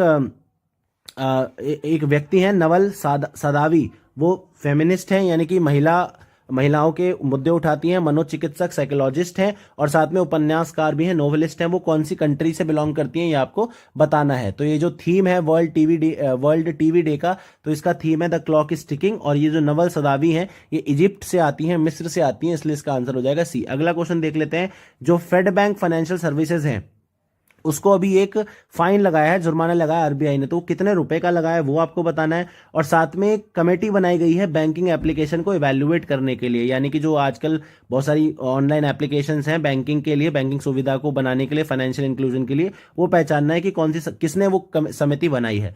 तो जुर्माना 10 लाख का है, 12 लाख का है, 15 का है, 20 का है, तो ये 15 लाख रुपए का जुर्माना है। और मिनिस्ट्री ऑफ फाइनेंस जो है, वित्त मंत्रालय, उसने एक कमेटी बनाई है ताकि जितने भी लैंडिंग एप्स हैं या बैंकिंग एप्लीकेशन के लिए जो बैंकिंग एक्टिविटीज के लिए जो एप्लीकेशन है उनकी समीक्षा की जा सके। अगला क्वेश्चन देख लेते हैं, इसमें आपसे पूछ रहा है कि जो पूरे विश्व में अगर हम देखें तो दूसरी सबसे मजबूत सेना कौन से देश की है, और साथ में ऑल इंग्लैंड ओपन का जो महिला एकल का टाइटल है, वुमेन सिंगल का टाइटल, वो किसने जीता है। America, China, India, Russia, Nozomi Okuhara, Pornpawee Chochuwong. I hope कि मैं मिस प्रोनाउंस नहीं कर रहा हूं, अगर मैं कर रहा हूं तो आई एम सो सॉरी। तो आपको इसमें से पहचानना है। तो इसमें से अगर हम देखें तो रूस की जो सेकंड स्ट्रॉन्गेस्ट मिलिट्री है, और नोजोमी ओकुहारा जो है, इन्होंने वुमेन सिंगल जीता है। अगला क्वेश्चन देख लेते हैं, कौन सा राज्य है जिसने पहली बार इथेनॉल प्रमोशन पॉलिसी जो है निकाली है। और साथ में ये हिंदी इंग्लिश में थोड़ा सा गड़बड़ है, ये पूरा क्वेश्चन नहीं है हिंदी में, तो आपको बताना है कि इथेनॉल प्रमोशन पॉलिसी किसने निकाली। और साथ में एक मूवमेंट चलाया है प्रमोट फ्रूट केक्स के लिए, मतलब जो फ्रूट केक्स बनते हैं, फ्रेश फलों के जो केक बनते हैं, उसको प्रमोट करने के लिए एक मूवमेंट चलाया। किसने चलाया वो आपको पहचानना है। महाराष्ट्र, मध्य प्रदेश, बिहार, छत्तीसगढ़। तो ये जो मूवमेंट चलाया ये महाराष्ट्र ने चलाया, और जो फर्स्ट इथेनॉल प्रमोशन पॉलिसी है वो हमारे प्यारे बिहार ने दी है। ठीक है, तो इसलिए इसका आंसर बी हो जाएगा। हालांकि यहाँ पे दूसरा भी होना चाहिए था, बट ये थोड़ी मिस्टेक है, पीडीएफ में आपको करेक्ट मिल जाएगा। अगला क्वेश्चन देख लेते हैं, जीवी रामकृष्ण, अभी इनका रिसेंटली निधन हो गया है, तो ये किस संस्था के पूर्व अध्यक्ष रहे हैं, ये आपको बताना है। फॉर्मर प्रेसिडेंट किसके रहे हैं। और साथ में कार्बन वॉच ऐप एक निकाली गई है, तो वो कौन से राज्य या केंद्र शासित प्रदेश ने निकाली है। तो पहचानना आपको सिडबी, सेबी, चंडीगढ़, जम्मू कश्मीर से। तो अगर ये सिडबी के पहले पूर्व चेयरमैन प्रेसिडेंट रह चुके हैं, और चंडीगढ़ ने ये कार्बन वॉच ऐप निकाला है। ये किस लिए निकाला है, ताकि जो कार्बन फुटप्रिंट है वो उसको मॉनिटर कर सके, ताकि उसको रिड्यूस कर सके। अगर आप देखेंगे तो जो अभी ग्लासगो में समिट हुई थी, वहां पे हमने पंचामृत गोल्स, हमारे प्रधानमंत्री जी ने माननीय उन्होंने निकाले हैं, दिए हैं, और उसमें हमें क्या करना है, 2030 तक 50% जो एनर्जी है वो रिन्यूएबल एनर्जी से आनी चाहिए हमारी। उसके बाद 2030 तक ही 500 गीगावाट एनर्जी हमारी non fossil fuel based sources से आएगी। साथ में जो एमिशन इंटेंसिटी है हमारी, वो पर कैपिटा अगर हम देखें तो 45% तक हम कम करेंगे 2005 के कंपैरिजन में, और नेट जीरो हम लाएंगे 2070 तक। इसके अलावा हम लोग 1 बिलियन का कार्बन सिंक जो है एडिशनली क्रिएट और भी करेंगे, जितना हमने कमिटमेंट कर रखा है। तो ये सारे पंचामृत गोल आपको पता होने चाहिए। अगला क्वेश्चन देख लेते हैं, जो ग्लोबल सीईओ बने हैं, यानी कि जो कार्यकारी अधिकारी बने हैं ग्लोबल OLX ऑटोज के, उनका नाम आपको बताना। और साथ में कौन से केंद्रीय मंत्री ने अभी 6ठी international conference on pharmaceutical and medical devices, यानी कि अंतर्राष्ट्रीय सम्मेलन हुआ था किस पे, मेडिकल डिवाइसेज और फार्मास्यूटिकल पे, उसका उद्घाटन किस मंत्री ने किया वो आपको बताना है। गौतम ठक्कर, अमित कुमार, पीयूष गोयल, राजनाथ सिंह जी। तो अगर हम देखें पीयूष गोयल जी ने इसका उद्घाटन किया, और गौतम ठक्कर जी हैं ग्लोबल OLX के सीईओ बने हैं, वो ग्लोबल सीईओ OLX ऑटोज के। और OLX ऑटोज करता क्या है, बेसिकली पुरानी कारों को खरीदने बेचने का काम वो करता है। अगला क्वेश्चन देख लेते हैं, आपसे पूछा है कि रिसेंटली राष्ट्रपति शासन लगाया गया है, कौन सी जगह लगाया गया है, ये आपको बताना है। ठीक है। और साथ में जो एविएशन रेगुलेटर है डीजीसीए है हमारा, उससे अभी कौन से एयरपोर्ट को अंतर्राष्ट्रीय एयरपोर्ट का दर्जा मिला है, उसके लिए लाइसेंस मिला है, आपको पहचानना है। पुडुचेरी, चंडीगढ़, खेरिया, बमरौली एयरपोर्ट आपको पहचानना है। तो अगर हम देखें नन ऑफ दीज हो जाएगा, क्योंकि राष्ट्रपति शासन जो है पुडुचेरी में लगाया गया है, और ये अनुच्छेद किस में लगाया जाता है, अनुच्छेद 356 में लगाया जाता है। ठीक है। और ये जो लाइसेंस मिला है, ये किसको मिला है, एक कुशीनगर का एयरपोर्ट है, अंडर कंस्ट्रक्शन है अभी ये, उसको ये लाइसेंस दिया गया है, इसलिए इसका आंसर ही हो जाएगा। चलिए आप मुझे बताइए, 3 तरीके की इमरजेंसीज होती हैं हमारे जो संविधान है, उसमें 3 तरीके की इमरजेंसीज का प्रावधान है। एक मैंने आपको बता दिया आर्टिकल 356 में, जो राष्ट्रपति शासन हम इसको बोलते हैं। बाकी की 2 आप मुझे बताएंगे, और उनके जो रिलेटेड अनुच्छेद हैं, आर्टिकल्स हैं, वो भी आपको बताएंगे। कमेंट सेक्शन में आप मुझे बताइए। ठीक है। अगला क्वेश्चन देख लेते हैं। चेन्नई स्मार्ट कार्ड नम्मा नाम से, नम्मा चेन्नई स्मार्ट कार्ड वो कौन से बैंक ने लॉन्च करे हैं, और नेशनल अर्बन डिजिटल मिशन ये कौन से केंद्रीय मंत्री ने अभी रिसेंटली लॉन्च किया, ये आपको पहचानना। आईसीआईसीआई बैंक, बंधन बैंक, हरदीप सिंह पुरी जी या रविशंकर प्रसाद जी। तो ये आईसीआईसीआई बैंक ने निकाला है ये चेन्नई स्मार्ट कार्ड, जो नम्मा नाम से है, और हरदीप सिंह पुरी जी जो है हमारे ये जो मिशन है, ministry of housing and urban affairs plus MeitY, ministry of information and technology, इन दोनों का है। इसको लॉन्च जो है हरदीप सिंह पुरी जी ने किया था। ठीक है।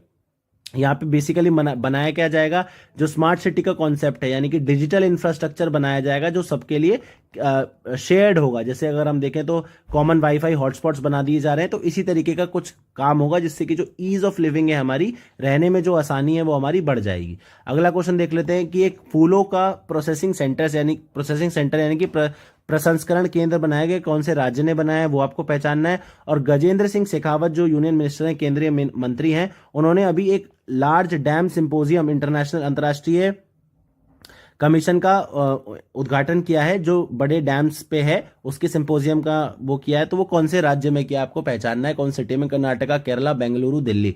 तो ये जो कॉन्फ्रेंस हो रही है, सिंपोजियम हो रहा है, नई दिल्ली में हो रहा है, और जो स्ट्रीट फ्लावर प्रोसेसिंग सेंटर है वो आपको कर्नाटका में मिलेगा, इसलिए इसका आंसर हो जाएगा सी। अगला क्वेश्चन देख लेते हैं। इसमें आपसे पूछा हुआ है कि जो नर्मदापुरम नाम चेंज कर दिया होशंगाबाद सिटी का, तो वो कौन से मंत्री ने चेंज किया ये आपको बताना है। और जैस्मिन हैरिसन जो है वो सबसे कम उम्र की महिला बनी है जिन्होंने अटलांटिक ओशन को तैर के पार किया। जैसे अटलांटिक ओशन का है, नॉर्थ अमेरिका और वेस्टर्न यूरोप के बीच में जो एरिया आता है वो अटलांटिक ओशन है, तो उसको उन्होंने तैर के पार किया, सबसे यंग महिला बनी है। तो कौन से देश से आती है वो आपको बताना है। तो आनंदीबेन पटेल, शिवराज सिंह चौहान, और न्यूजीलैंड, इंग्लैंड। तो शिवराज सिंह चौहान जी हैं जिन्होंने होशंगाबाद का नाम नर्मदापुरम कर दिया है, और जो ये आती है ये इंग्लैंड से आती है, माफ कीजिएगा, इसलिए इसका आंसर हो जाएगा डी। ठीक है। अगला क्वेश्चन देख लेते हैं। इसमें आपसे पूछ रहा है कि जो खेलो इंडिया यूथ गेम्स है यूनिवर्सिटी लेवल के, वो आपको उनका दूसरा संस्करण जो है वो आपको कहाँ मिलेगा, सेकेंड एडिशन आपको कहाँ मिलेगा। और साथ में एक पंजाबी रैपर है जिनको आरबीआई ने जो साइबर फ्रॉड होते हैं उनसे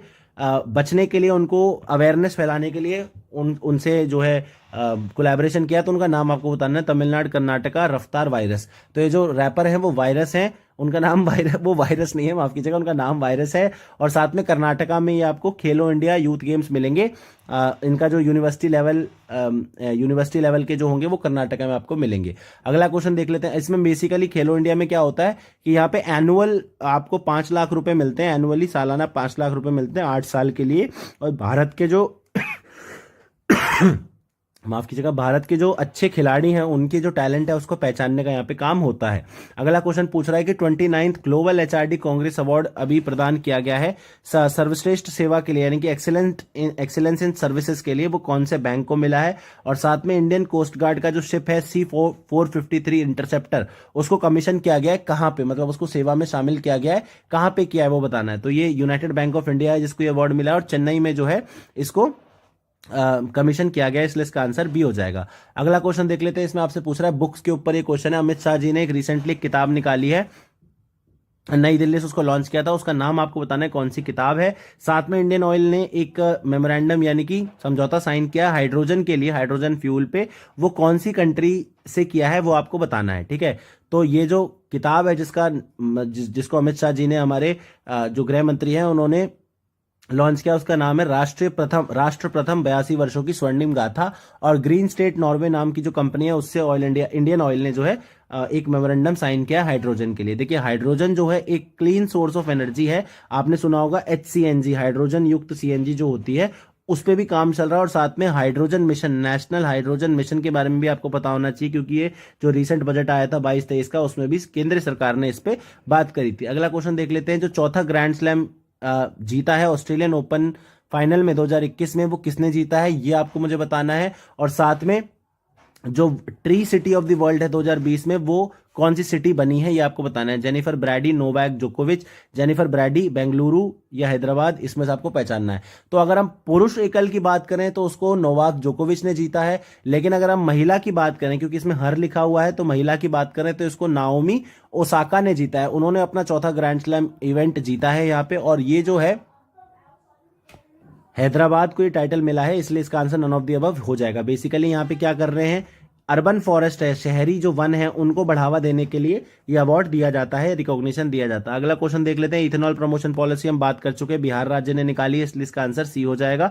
अगला क्वेश्चन देख लेते हैं। इसमें आपसे पूछ रहा है कि डिजिटल इंडिया के अवार्ड दिए जाते हैं हमेशा, तो उसमें 21 लाख जो हमारे स्थानांतरित जो हमारे माइग्रेंट्स थे, स्टैंडर्ड वर्कर्स थे कोविड-19, तो 21 लाख वर्कर्स के खाते में पैसा ट्रांसफर किया गया था डिजिटली, तो उसके लिए अवार्ड मिला है। वो किसको मिला है, बिहार, राजस्थान, उत्तर प्रदेश, महाराष्ट्र, तो ये हमारे प्यारे बिहार को मिला है, इसलिए इसका आंसर हो जाएगा ए। अगला क्वेश्चन देख लेते हैं। 47 किलोमीटर की अभी एक सड़क बन रही है जो नॉर्थ बिहार को साउथ बिहार से जोड़ेगी, ठीक है। तो आपको उसका नाम बताना है कि उसका नाम क्या है। AIIMS Muzaffarpur Hajipur elevated road, Darbhanga Siwan elevated road, Sasaram गया एलिवेटेड रोड, या एम्स दिग्घपटना एलिवेटेड रोड। तो ये कौन सी रोड है, ये एम्स दिग्घपटना एलिवेटेड रोड है, इसलिए इसका आंसर हो जाएगा डी। अगला क्वेश्चन देख लेते हैं। जो स्पीकर हैं बिहार के लेजिस्लेटिव असेंबली के, वो कौन है, कौन अध्यक्ष नियुक्त हुए हैं, आपको बताना है। और जो 17वीं जो विधानसभा है बिहार की, उसके जो प्रोटम स्पीकर हैं वो कौन है, उनका नाम आपको बताना है। फागू चौहान, जीतन राम मांझी जी, विजय कुमार सिन्हा जी, या अवध बिहारी चौधरी जी। तो अगर हम देखें तो विजय कुमार सिन्हा जी जो है रिसेंटली स्पीकर नियुक्त हुए हैं, और जीतन राम मांझी जी प्रोटम स्पीकर हैं। प्रोटम स्पीकर बेसिकली क्या होता है, जब आपकी चुनाव होते हैं, चुनाव के बाद सरकार बनती है, तो जो स्पीकर है उसके इलेक्शन होते हैं, पिछला स्पीकर तो चल नहीं पाता, तो पिछला स्पीकर जो है जो नई विधानसभा गठित हुई है उसके पहले सेशन से, मतलब उसका जो प्रथम सेशन है उससे जस्ट पहले इस्तीफा देता है, तो उस समय जो है वो पोस्ट खाली होती है, तो एक सर्वसम्मति से प्रेसिडेंट जो है प्रोटम स्पीकर को अपॉइंट करते हैं। ये जनरली कन्वेंशन ये है कि जो आपके सदन में सबसे जो सीनियर मेंबर है उसको ये बनाया जाता है। यही क्या करते हैं, जो सदन के सदस्य हैं उनकी जो ओथ होती है वो ये जो है करवाते हैं, और साथ में जो स्पीकर का इलेक्शन है वो ये करवाते हैं, क्योंकि स्पीकर भी जब तक ओथ नहीं लेंगे तब तक वो सदन में काम नहीं कर सकते, इसलिए एक प्रोटम स्पीकर की जरूरत पड़ती है। अगला क्वेश्चन देख लेते हैं। इसमें आपसे पूछ रहा है कौन सा इसमें से एक संश्लेषित बहुलक यानी कि सिंथेटिक पॉलीमर नहीं है, और कौन सा इसमें से एक नेचुरल पॉलीमर नहीं है, ये आपको बताना है। तो cellulose, terylene, nylon, bakelite, cellulose, bakelite, nylon, terylene. तो अगर हम देखें तो सेलुलोज जो है एक सिंथेटिक पॉलीमर नहीं है, और टायरलिन जो है एक नेचुरल पॉलीमर नहीं है, इसलिए इसका आंसर हो जाएगा ए। अगला क्वेश्चन देख लेते हैं। इसमें से आपको पूछ रहा है कि कौन सा इनमें से एक रोगाणुनाशक यानी कि जर्मिसाइड की तरह यूज हो सकता है, और साथ में कौन सा इसमें एक थर्मोसेटिंग प्लास्टिक है, ये आपको बताना है। इंग्लिश में थोड़ा कम लिखा हुआ है क्वेश्चन, ठीक है, हिंदी में दोनों चीजें लिखी हुई हैं, तो आपको बताना है कि रोगाणुनाशक जर्मिसाइड और थर्मोसेटिंग प्लास्टिक कौन सा है इसमें से। Iodoform, ethyl alcohol, methyl isocyanide, carbon tetrachloride, Teflon, bakelite, polythene. तो आइडोफोम है जो जर्मिसाइड की तरह यूज होता है, और बेकलाइट जो है आपका थर्मोसेटिंग प्लास्टिक है। अगला क्वेश्चन देख लेते हैं। आपसे पूछ रहा है अलॉयज यानी कि जो आपके मिश्र धातु होती है उनके बारे में आपको पहचानना है। तो डच धातु में आपको आर्टिफिशियल ऑर्नामेंट्स यानी कि कृत्रिम आभूषण जो ज्वेलरी बनती है उसके लिए यूज होता है। डेल्टा धातु जो है आपके लिए एरोप्लेन के जो पंख होते हैं, ब्लेड्स होते हैं, उनके लिए यूज होता है। मुंज धातु आपके सिक्कों के लिए, कॉइन्स के लिए, और मोनेल धातु आपके ऑटोमेटिक फ्यूज के लिए। आपको बताना है कौन सा इसमें से इनकरेक्ट है, गलत विकल्प आपको चुनना है। तो अगर हम देखें तो इसमें से मोनेल मेटल जो है वो बेसिकली जो बेस यानी कि जो एसिड और बेस वाला बेस होता है, बेस जिस कंटेनर में रखा जाता है उस कंटेनर को बनाने के लिए मोनेल मेटल यूज किया जाता है। अगला क्वेश्चन देख लेते हैं। आपसे पूछ रहा है कि कौन सा मैग्नीशियम का ओर नहीं है, यानी कि अयस्क नहीं है मैग्नीशियम का, और कौन सा जिंक का ओर नहीं है, ये आपको पहचानना है। Magnetite, azurite, carnallite, franklinite, epsomite, smithsonite, dolomite, zincite. तो आपको इसमें से पहचानना है। तो मैग्नेटाइट और एजूराइट जो है ये इसका आंसर हो जाएगा, क्योंकि मैग्नेटाइट की अगर हम बात करें तो ये आयरन का है, और उसके बाद अजुराइट की अगर हम बात करें तो ये कॉपर का ओर है, ठीक है, इसलिए इसका आंसर हो जाएगा ए। अगला क्वेश्चन देख लेते हैं, गलत विकल्प आपको चुनना है नेचुरल एसिड्स के बारे में और उनके सोर्सेस के बारे में। एसिटिक आपको सिरकों में मिलेगा, टाटारिक आपको आंवला यानी कि आंवले में मिलेगा, ऑक्सैलिक एसिड आपको स्पिनच यानी कि पालक में मिलेगा और सिट्रिक एसिड आपको नींबू में मिलेगा, लेमन में मिलेगा। आपको बताना है कौन सा इसमें से गलत ऑप्शन है। तो गलत अगर हम देखें टाटारिक एसिड वाला गलत है, क्योंकि आपको आंवले में नहीं मिलेगा, ये आपको या तो इमली में यानी कि टैमरिंड में मिलेगा या फिर आपको इसमें ग्रेप्स में यानी कि अंगूरों में ये एसिड आपको मिलेगा। अगला क्वेश्चन देख लेते हैं, इसमें आपको पूछा हुआ है कि एटॉमिक स्ट्रक्चर के आपको बतानी परिकल्पना कौन सी इसमें से गलत दी हुई है। सॉलिड स्फीयर मॉडल यानी कि ठोस गोला मॉडल जॉन डाल्टन ने दिया था, plum pudding model J Thomson ने, प्लैनेटरी मॉडल अर्नेस्ट रदरफोर्ड ने और क्वांटम मॉडल अरविंद स्क्रोडिंगर ने दिया था। इसमें से आपको गलत पहचानना है। तो प्लैनेटरी मॉडल जो है आपका नील बोर ने दिया था, अर्नेस्ट रदरफोर्ड ने नहीं दिया था। चलिए बताइए अर्नेस्ट रदरफोर्ड को किस लिए जाना जाता है, चलिए बताइए इन्होंने क्या खोज करी थी जिसलिए ये फेमस हुए, ये आपको बताना है। तो नील बोर का प्लैनेटरी मॉडल क्या है कि जैसे सूर्य होता है जिसके चारों तरफ सारे प्लैनेट्स घूमते हैं, तो ऐसे ही एक न्यूक्लियस होता है जिसके चारों तरफ सारे इलेक्ट्रॉन्स घूमते हैं, तो ये प्लैनेटरी मॉडल हो गया। अगला क्वेश्चन देख लेते हैं, आपसे पूछ रहा है इमल्शन का इसमें से कौन सा एग्जांपल नहीं है, वो आपको बताना है। पायस का उदाहरण और साथ में सोल का उदाहरण कौन सा नहीं है वो आपको बताना है। कर्ड, सोडा वाटर, मक्खन, पेंट, क्रीम, स्याही, दूध और सेल लिक्विड यानी कि कोशिका तरल।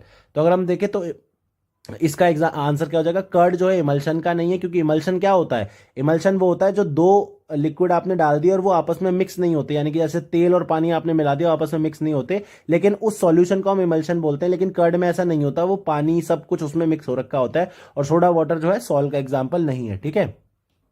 चलिए अगला क्वेश्चन देख लेते हैं, आपसे पूछ रहा है कि 5 मैक से ऊपर की जो स्पीड है वो क्या कहलाती है, सुपरसोनिक, हाइपरसोनिक, और साथ में जो गैस का प्रेशर होता है उसका जो मापक यंत्र होता है उसको मेजर करने के लिए जो इंस्ट्रूमेंट होता है उसको हम क्या बोलते हैं, तो आपको पहचानना है, मैनोमीटर, गैल्वेनोमीटर, क्या कहते हैं। तो 5 मैक से जो ऊपर की स्पीड होती है हाइपरसोनिक स्पीड होती है, जनरली जो फाइटर जेट्स होते हैं उनकी ये स्पीड होती है, और मैनोमीटर जो है प्रेशर ऑफ गैस को मापने के लिए यूज होता है। अगला क्वेश्चन देख लेते हैं, बैरल जो है, एक बैरल ऑफ ऑयल में कितने लीटर आपको तेल मिलेगा, ये आपको बताना है। और क्यूसेक जो है वो क्या माप है, मतलब कि क्या मापता है, क्यूसेक से हम क्या मापते हैं, डेप्थ ऑफ गहराई नापते हैं या फिर पानी का बहाव नापते हैं, प्योरिटी शुद्धता नापते हैं या फिर पानी की मात्रा वॉल्यूम नापते हैं। तो अगर हम देखते हैं 159 लीटर जो है आपको एक बैरल में तेल मिलेगा, और फ्लो ऑफ वाटर यानी कि जो पानी का बहाव है वो आप मापते हैं, इसलिए इसका आंसर बी हो जाएगा। अगला क्वेश्चन देख लेते हैं, जो हाईएस्ट यंग मॉडुलस है वो किसका है वो आपको पहचानना है, यानी कि यंग प्रत्यास्था गुणांक आपको सबसे ज्यादा किसका है वो पहचानना है, और सबसे कम जो यंग प्रत्यास्था गुणांक है वो आपको पहचानना है, ठीक है। तो कार्बाइन का, रबड़ का, ग्राफीन का, नाइलॉन का किसका है, तो अगर हम देखें कार्बाइन का सबसे ज्यादा है और रबड़ का सबसे कम है। बेसिकली इसका मतलब क्या होता है कि कितनी आसानी से वो खिंच सकता है और वापस अपने ओरिजिनल शेप में आ सकता है, तो ये बेसिकली यंग्स मॉडुलस नापता है। अगला क्वेश्चन देख लेते हैं, स्केलर और वेक्टर क्वांटिटी आपसे पूछा है कि कौन सा इसमें से उदाहरण नहीं है। पहला आपको स्केलर का बताना है, दूसरा वेक्टर का बताना है। डेंसिटी, वॉल्यूम, प्रेशर, एक्सेलरेशन यानी कि घनत्व, आयतन, दाब और त्वरण, साथ में विद्युत धारा घनत्व, विद्युत क्षेत्र, विद्युत तीव्रता और विद्युत धारा यानी कि electric current density, electric field, electric intensity और इलेक्ट्रिक करंट, तो पहचानना है इसमें से। तो अगर हम देखें तो एक्सेलरेशन जो है वो स्केलर नहीं है, क्योंकि एक्सेलरेशन में मैग्नीट्यूड और डायरेक्शन दोनों होता है, और इलेक्ट्रिक करंट जो है वेक्टर नहीं है, क्यों, क्योंकि सिर्फ इसमें वैल्यू होती है, कोई भी इसमें डायरेक्शन नहीं होता। इलेक्ट्रॉन इधर से इधर जाएंगे तो भी उतना ही करंट होगा, इधर से इधर जाएंगे तो भी उतना ही करंट होगा, डायरेक्शन से कोई फर्क नहीं पड़ेगा। लेकिन अगर एक्सेलरेशन अगर हम बात करें तो उल्टी दिशा में होगा तो नेगेटिव से डिनोट करते हैं, और सीधी दिशा में होगा तो पॉजिटिव से डिनोट करते हैं। अगला क्वेश्चन देख लेते हैं, आपसे पूछ रहा है कि जो आपको एक तरफ आपको टर्म्स दे रखे हैं और दूसरी तरफ किससे मापते हैं, आपको गलत पहचानना है इसमें। घनत्व किससे, डेंसिटी को मास लीटर स्क्वायर पर टाइम क्यूब, ऐसा। वेग यानी कि वेलोसिटी को लीटर पर टाइम, उसके बाद संवेग यानी कि मोशन को आपको MLT-1 और फोर्स को MLT-2, इससे इनकरेक्ट आपको पहचानना है। तो डेंसिटी जो है इसका इनकरेक्ट है, क्योंकि इसमें टाइम का कोई कंपोनेंट नहीं होता है, इसमें ML-3 यानी कि M/L³ इस तरीके से मापा जाता है। मास अपॉन वॉल्यूम होता है डेंसिटी, ठीक है। अगला क्वेश्चन देख लेते हैं, आपसे पूछ रहा है कि जो समुद्र है वो और जो आसमान है वो हमें नीला क्यों दिखाई देता है, कौन से फिनोमिना, स्कैटरिंग, रिफ्रैक्शन यानी कि प्रकीर्ण या अपरवर्तन किसकी वजह से दिखता है, और साथ में जो सोप बबल है यानी कि साबुन के बुलबुलों में से सारी जो कलर्स हमें दिखते हैं वो किस वजह से दिखते हैं, वर्ण विक्षेपण की वजह से या व्यक्तीकरण की वजह से, यानी कि डिस्पर्जन ऑफ लाइट की वजह से, इंटरफेरेंस की वजह से। तो अगर हम देखें स्कैटरिंग की वजह से आपको लाइट दिखती है, स्काई ब्लू दिखता है, और इंटरफेरेंस की वजह से आपको ये कलर सोप बबल जो है कलर्ड दिखते हैं। अगला क्वेश्चन देख लेते हैं। इसमें आपसे पूछ रहा है कि टंगस्टन जो है सोडियम का अलॉय है, ठीक है, तो टंगस्टन और सोडियम का अलॉय जो है किस चीज के लिए प्रयोग किया जाता है, और साथ में आपसे पूछा है कि कौन सा ज्यादा रेजिस्टेंस है इसमें, टंगस्टन में या नाइक्रोम में किस में ज्यादा प्रतिरोधक क्षमता है वो आपको बताना है। और टंगस्टन और सोडियम अलॉय जो है वो किस चीज को बनाने के लिए यूज किया जाता है, ट्यूबलाइट, हेलोजन लाइट। तो ये हेलोजन लाइट के लिए यूज होता है, और नाइक्रोम में जो है ज्यादा अवरोधक यानी कि रेजिस्टेंस है आपको, ये इसका आंसर हो जाएगा बी। अगला क्वेश्चन देख लेते हैं। इसमें आपसे पूछ रहा है कि जो कॉम्प्लेक्स टिश्यू है यानी कि जटिल ऊतक है उसका उदाहरण कौन सा है, ये आपको पहचानना है, और साथ में जाइलम का उदाहरण जो नहीं है वो आपको पहचानना है। तो आपको बताना है इसमें से कौन सा दिए में से पैरेन्काइमा, स्क्लेरेन्काइमा, उसका ट्रेचाइड, सीव एलिमेंट्स। तो इसका आंसर ए हो जाएगा। कॉम्प्लेक्स टिश्यू नहीं है पैरेन्काइमा, और साथ में सीव एलिमेंट जो है जाइलम का नहीं है। देखिए जाइलम और फ्लोएम ये दो चीज होती है, ठीक है। तो आप मुझे बताइए जाइलम फूड और फूड वाटर में से जाइलम और फ्लोएम कौन सा जो है वो क्या करता है, कौन सा क्या ट्रांसपोर्ट करता है वो आपको मुझे बताना है। अगला क्वेश्चन देख लेते हैं। कैम्बियम और कॉर्क कैम्बियम जो है वो किस चीज के टिश्यू, किस तरीके के उक्तक यानी कि टिश्यूज के एग्जाम्पल है, और साथ में जो प्लांट की जो लंबाई होती है, लेंथ होती है, वो कौन से टिश्यू की वजह से होती है ये आपको पहचानना है। तो अगर हम देखें तो ये लैटरल मेरिस्टेम तरीके के जो एग्जाम्पल हैं कैम्बियम और कॉर्क कैम्बियम, और साथ में प्लांट लेंथ जो है एपिकल मेरिस्टेम की वजह से जो है इंक्रीज होती है, इसलिए इसका आंसर बी हो जाएगा। नेक्स्ट आपसे पूछ रहा है गलत यानी कि नॉट करेक्ट। जो स्तंभ मूल है यानी कि प्रॉप रूट से वो बैनियन में होती है, स्टिल्ट रूट यानी कि अवस्तंभ मूल मेज में यानी कि मक्के में, चूषण मूल यानी कि सकिंग रूट्स अमरबेल में, और रेस्पिरेटरी मूल यानी कि स्वस्त्री मूल ऑर्किड में होती है। आपको गलत विकल्प चुनना है कौन सा है इसमें से। तो रेस्पिरेटरी वाला जो है ऑर्चिड्स में नहीं होती है, ये राइजोफोरा में होती है, ठीक है, राइजोफोरा में ये होती है, इसलिए इसका आंसर हो जाएगा डी। अगला क्वेश्चन देख लेते हैं। इसमें आपसे पूछा हुआ है कि मैक्रोन्यूट्रिएंट और माइक्रोन्यूट्रिएंट के एग्जाम्पल जो नहीं है वो आपको बताना है। मैक्रो जो ज्यादा मात्रा में चाहिए होता है और माइक्रो जो कम मात्रा में चाहिए होता है, उसके एग्जाम्पल जो नहीं है वो आपको बताना है। Phosphorus, chlorine, potassium, zinc, manganese, calcium, sulphur, copper. तो अगर हम देखें मैंगनीज जो है मैक्रो का नहीं है, क्योंकि मैक्रो में क्या क्या आता है, nitrogen, phosphorus, potassium, calcium, magnesium और सल्फर, ये ज्यादा मात्रा में चाहिए होते हैं। और कैल्शियम जो है माइक्रो का नहीं है, क्योंकि इसमें क्या आता है, आयरन, मैंगनीज, ब्रॉन्ज, जिंक, ये सब आता है, ठीक है। तो इसका आंसर हो जाएगा सी। अगला क्वेश्चन देख लेते हैं। इसमें आपसे पूछ रहा है कि कौन सा विटामिन जो है पानी में घुल नहीं सकता, घुलनशील नहीं है। रेटिनॉल, पायरोडॉक्सिन, टोकोफेरॉल या फाइलोक्विनॉन, कौन सा इसमें से नहीं है। तो रेटिनॉल जो है नहीं घुल पाता है पानी में। तो विटामिन ए, देखिए दो तरह के विटामिन होते हैं, जो वाटर सॉल्युबल होते हैं पानी में घुलने वाले, और दूसरे जो फैट सॉल्युबल होते हैं यानी कि चिकनाई में घुलने वाले। तो रेटिनॉल जो है पानी में घुलने वाला नहीं है। अगला क्वेश्चन आपसे पूछ देता है कि फंगी के लिए कौन सा जो मतलब अस्थमा के लिए कौन सा फंगी दमे के रोग के लिए जिम्मेदार है, और कौन सा इनमें से एक वायरल यानी कि विषाणु जनित रोग नहीं है। तो आपको पहचानना है। तो अगर हम देखें तो एस्पेरिगुलस फ्यूमीगेटस जो है वो आपका अस्थमा के लिए रिस्पॉन्सिबल होता है, और सिफिलिस जो है वायरल डिसीज नहीं है, ये किसकी वजह से होता है, बैक्टीरिया की वजह से होता है, इसलिए इसका आंसर सी हो जाएगा। तो ये सब हमने क्वेश्चन आज करे। इसके बाद के मैथ्स के क्वेश्चन है, हमारा फोकस जीएस पे रहेगा। आई होप ये आपको वीडियो पसंद आई होगी। हमारा चैनल और टेलीग्राम चैनल और यूट्यूब चैनल दोनों ही लाइक सब्सक्राइब कर लें, ताकि आपको नोटिफिकेशन मिलती रहे, और दिए हुए नंबर्स पे कॉल करके आप पेड ग्रुप की जानकारी भी ले सकते हैं। आपका दिन शुभ हो, धन्यवाद।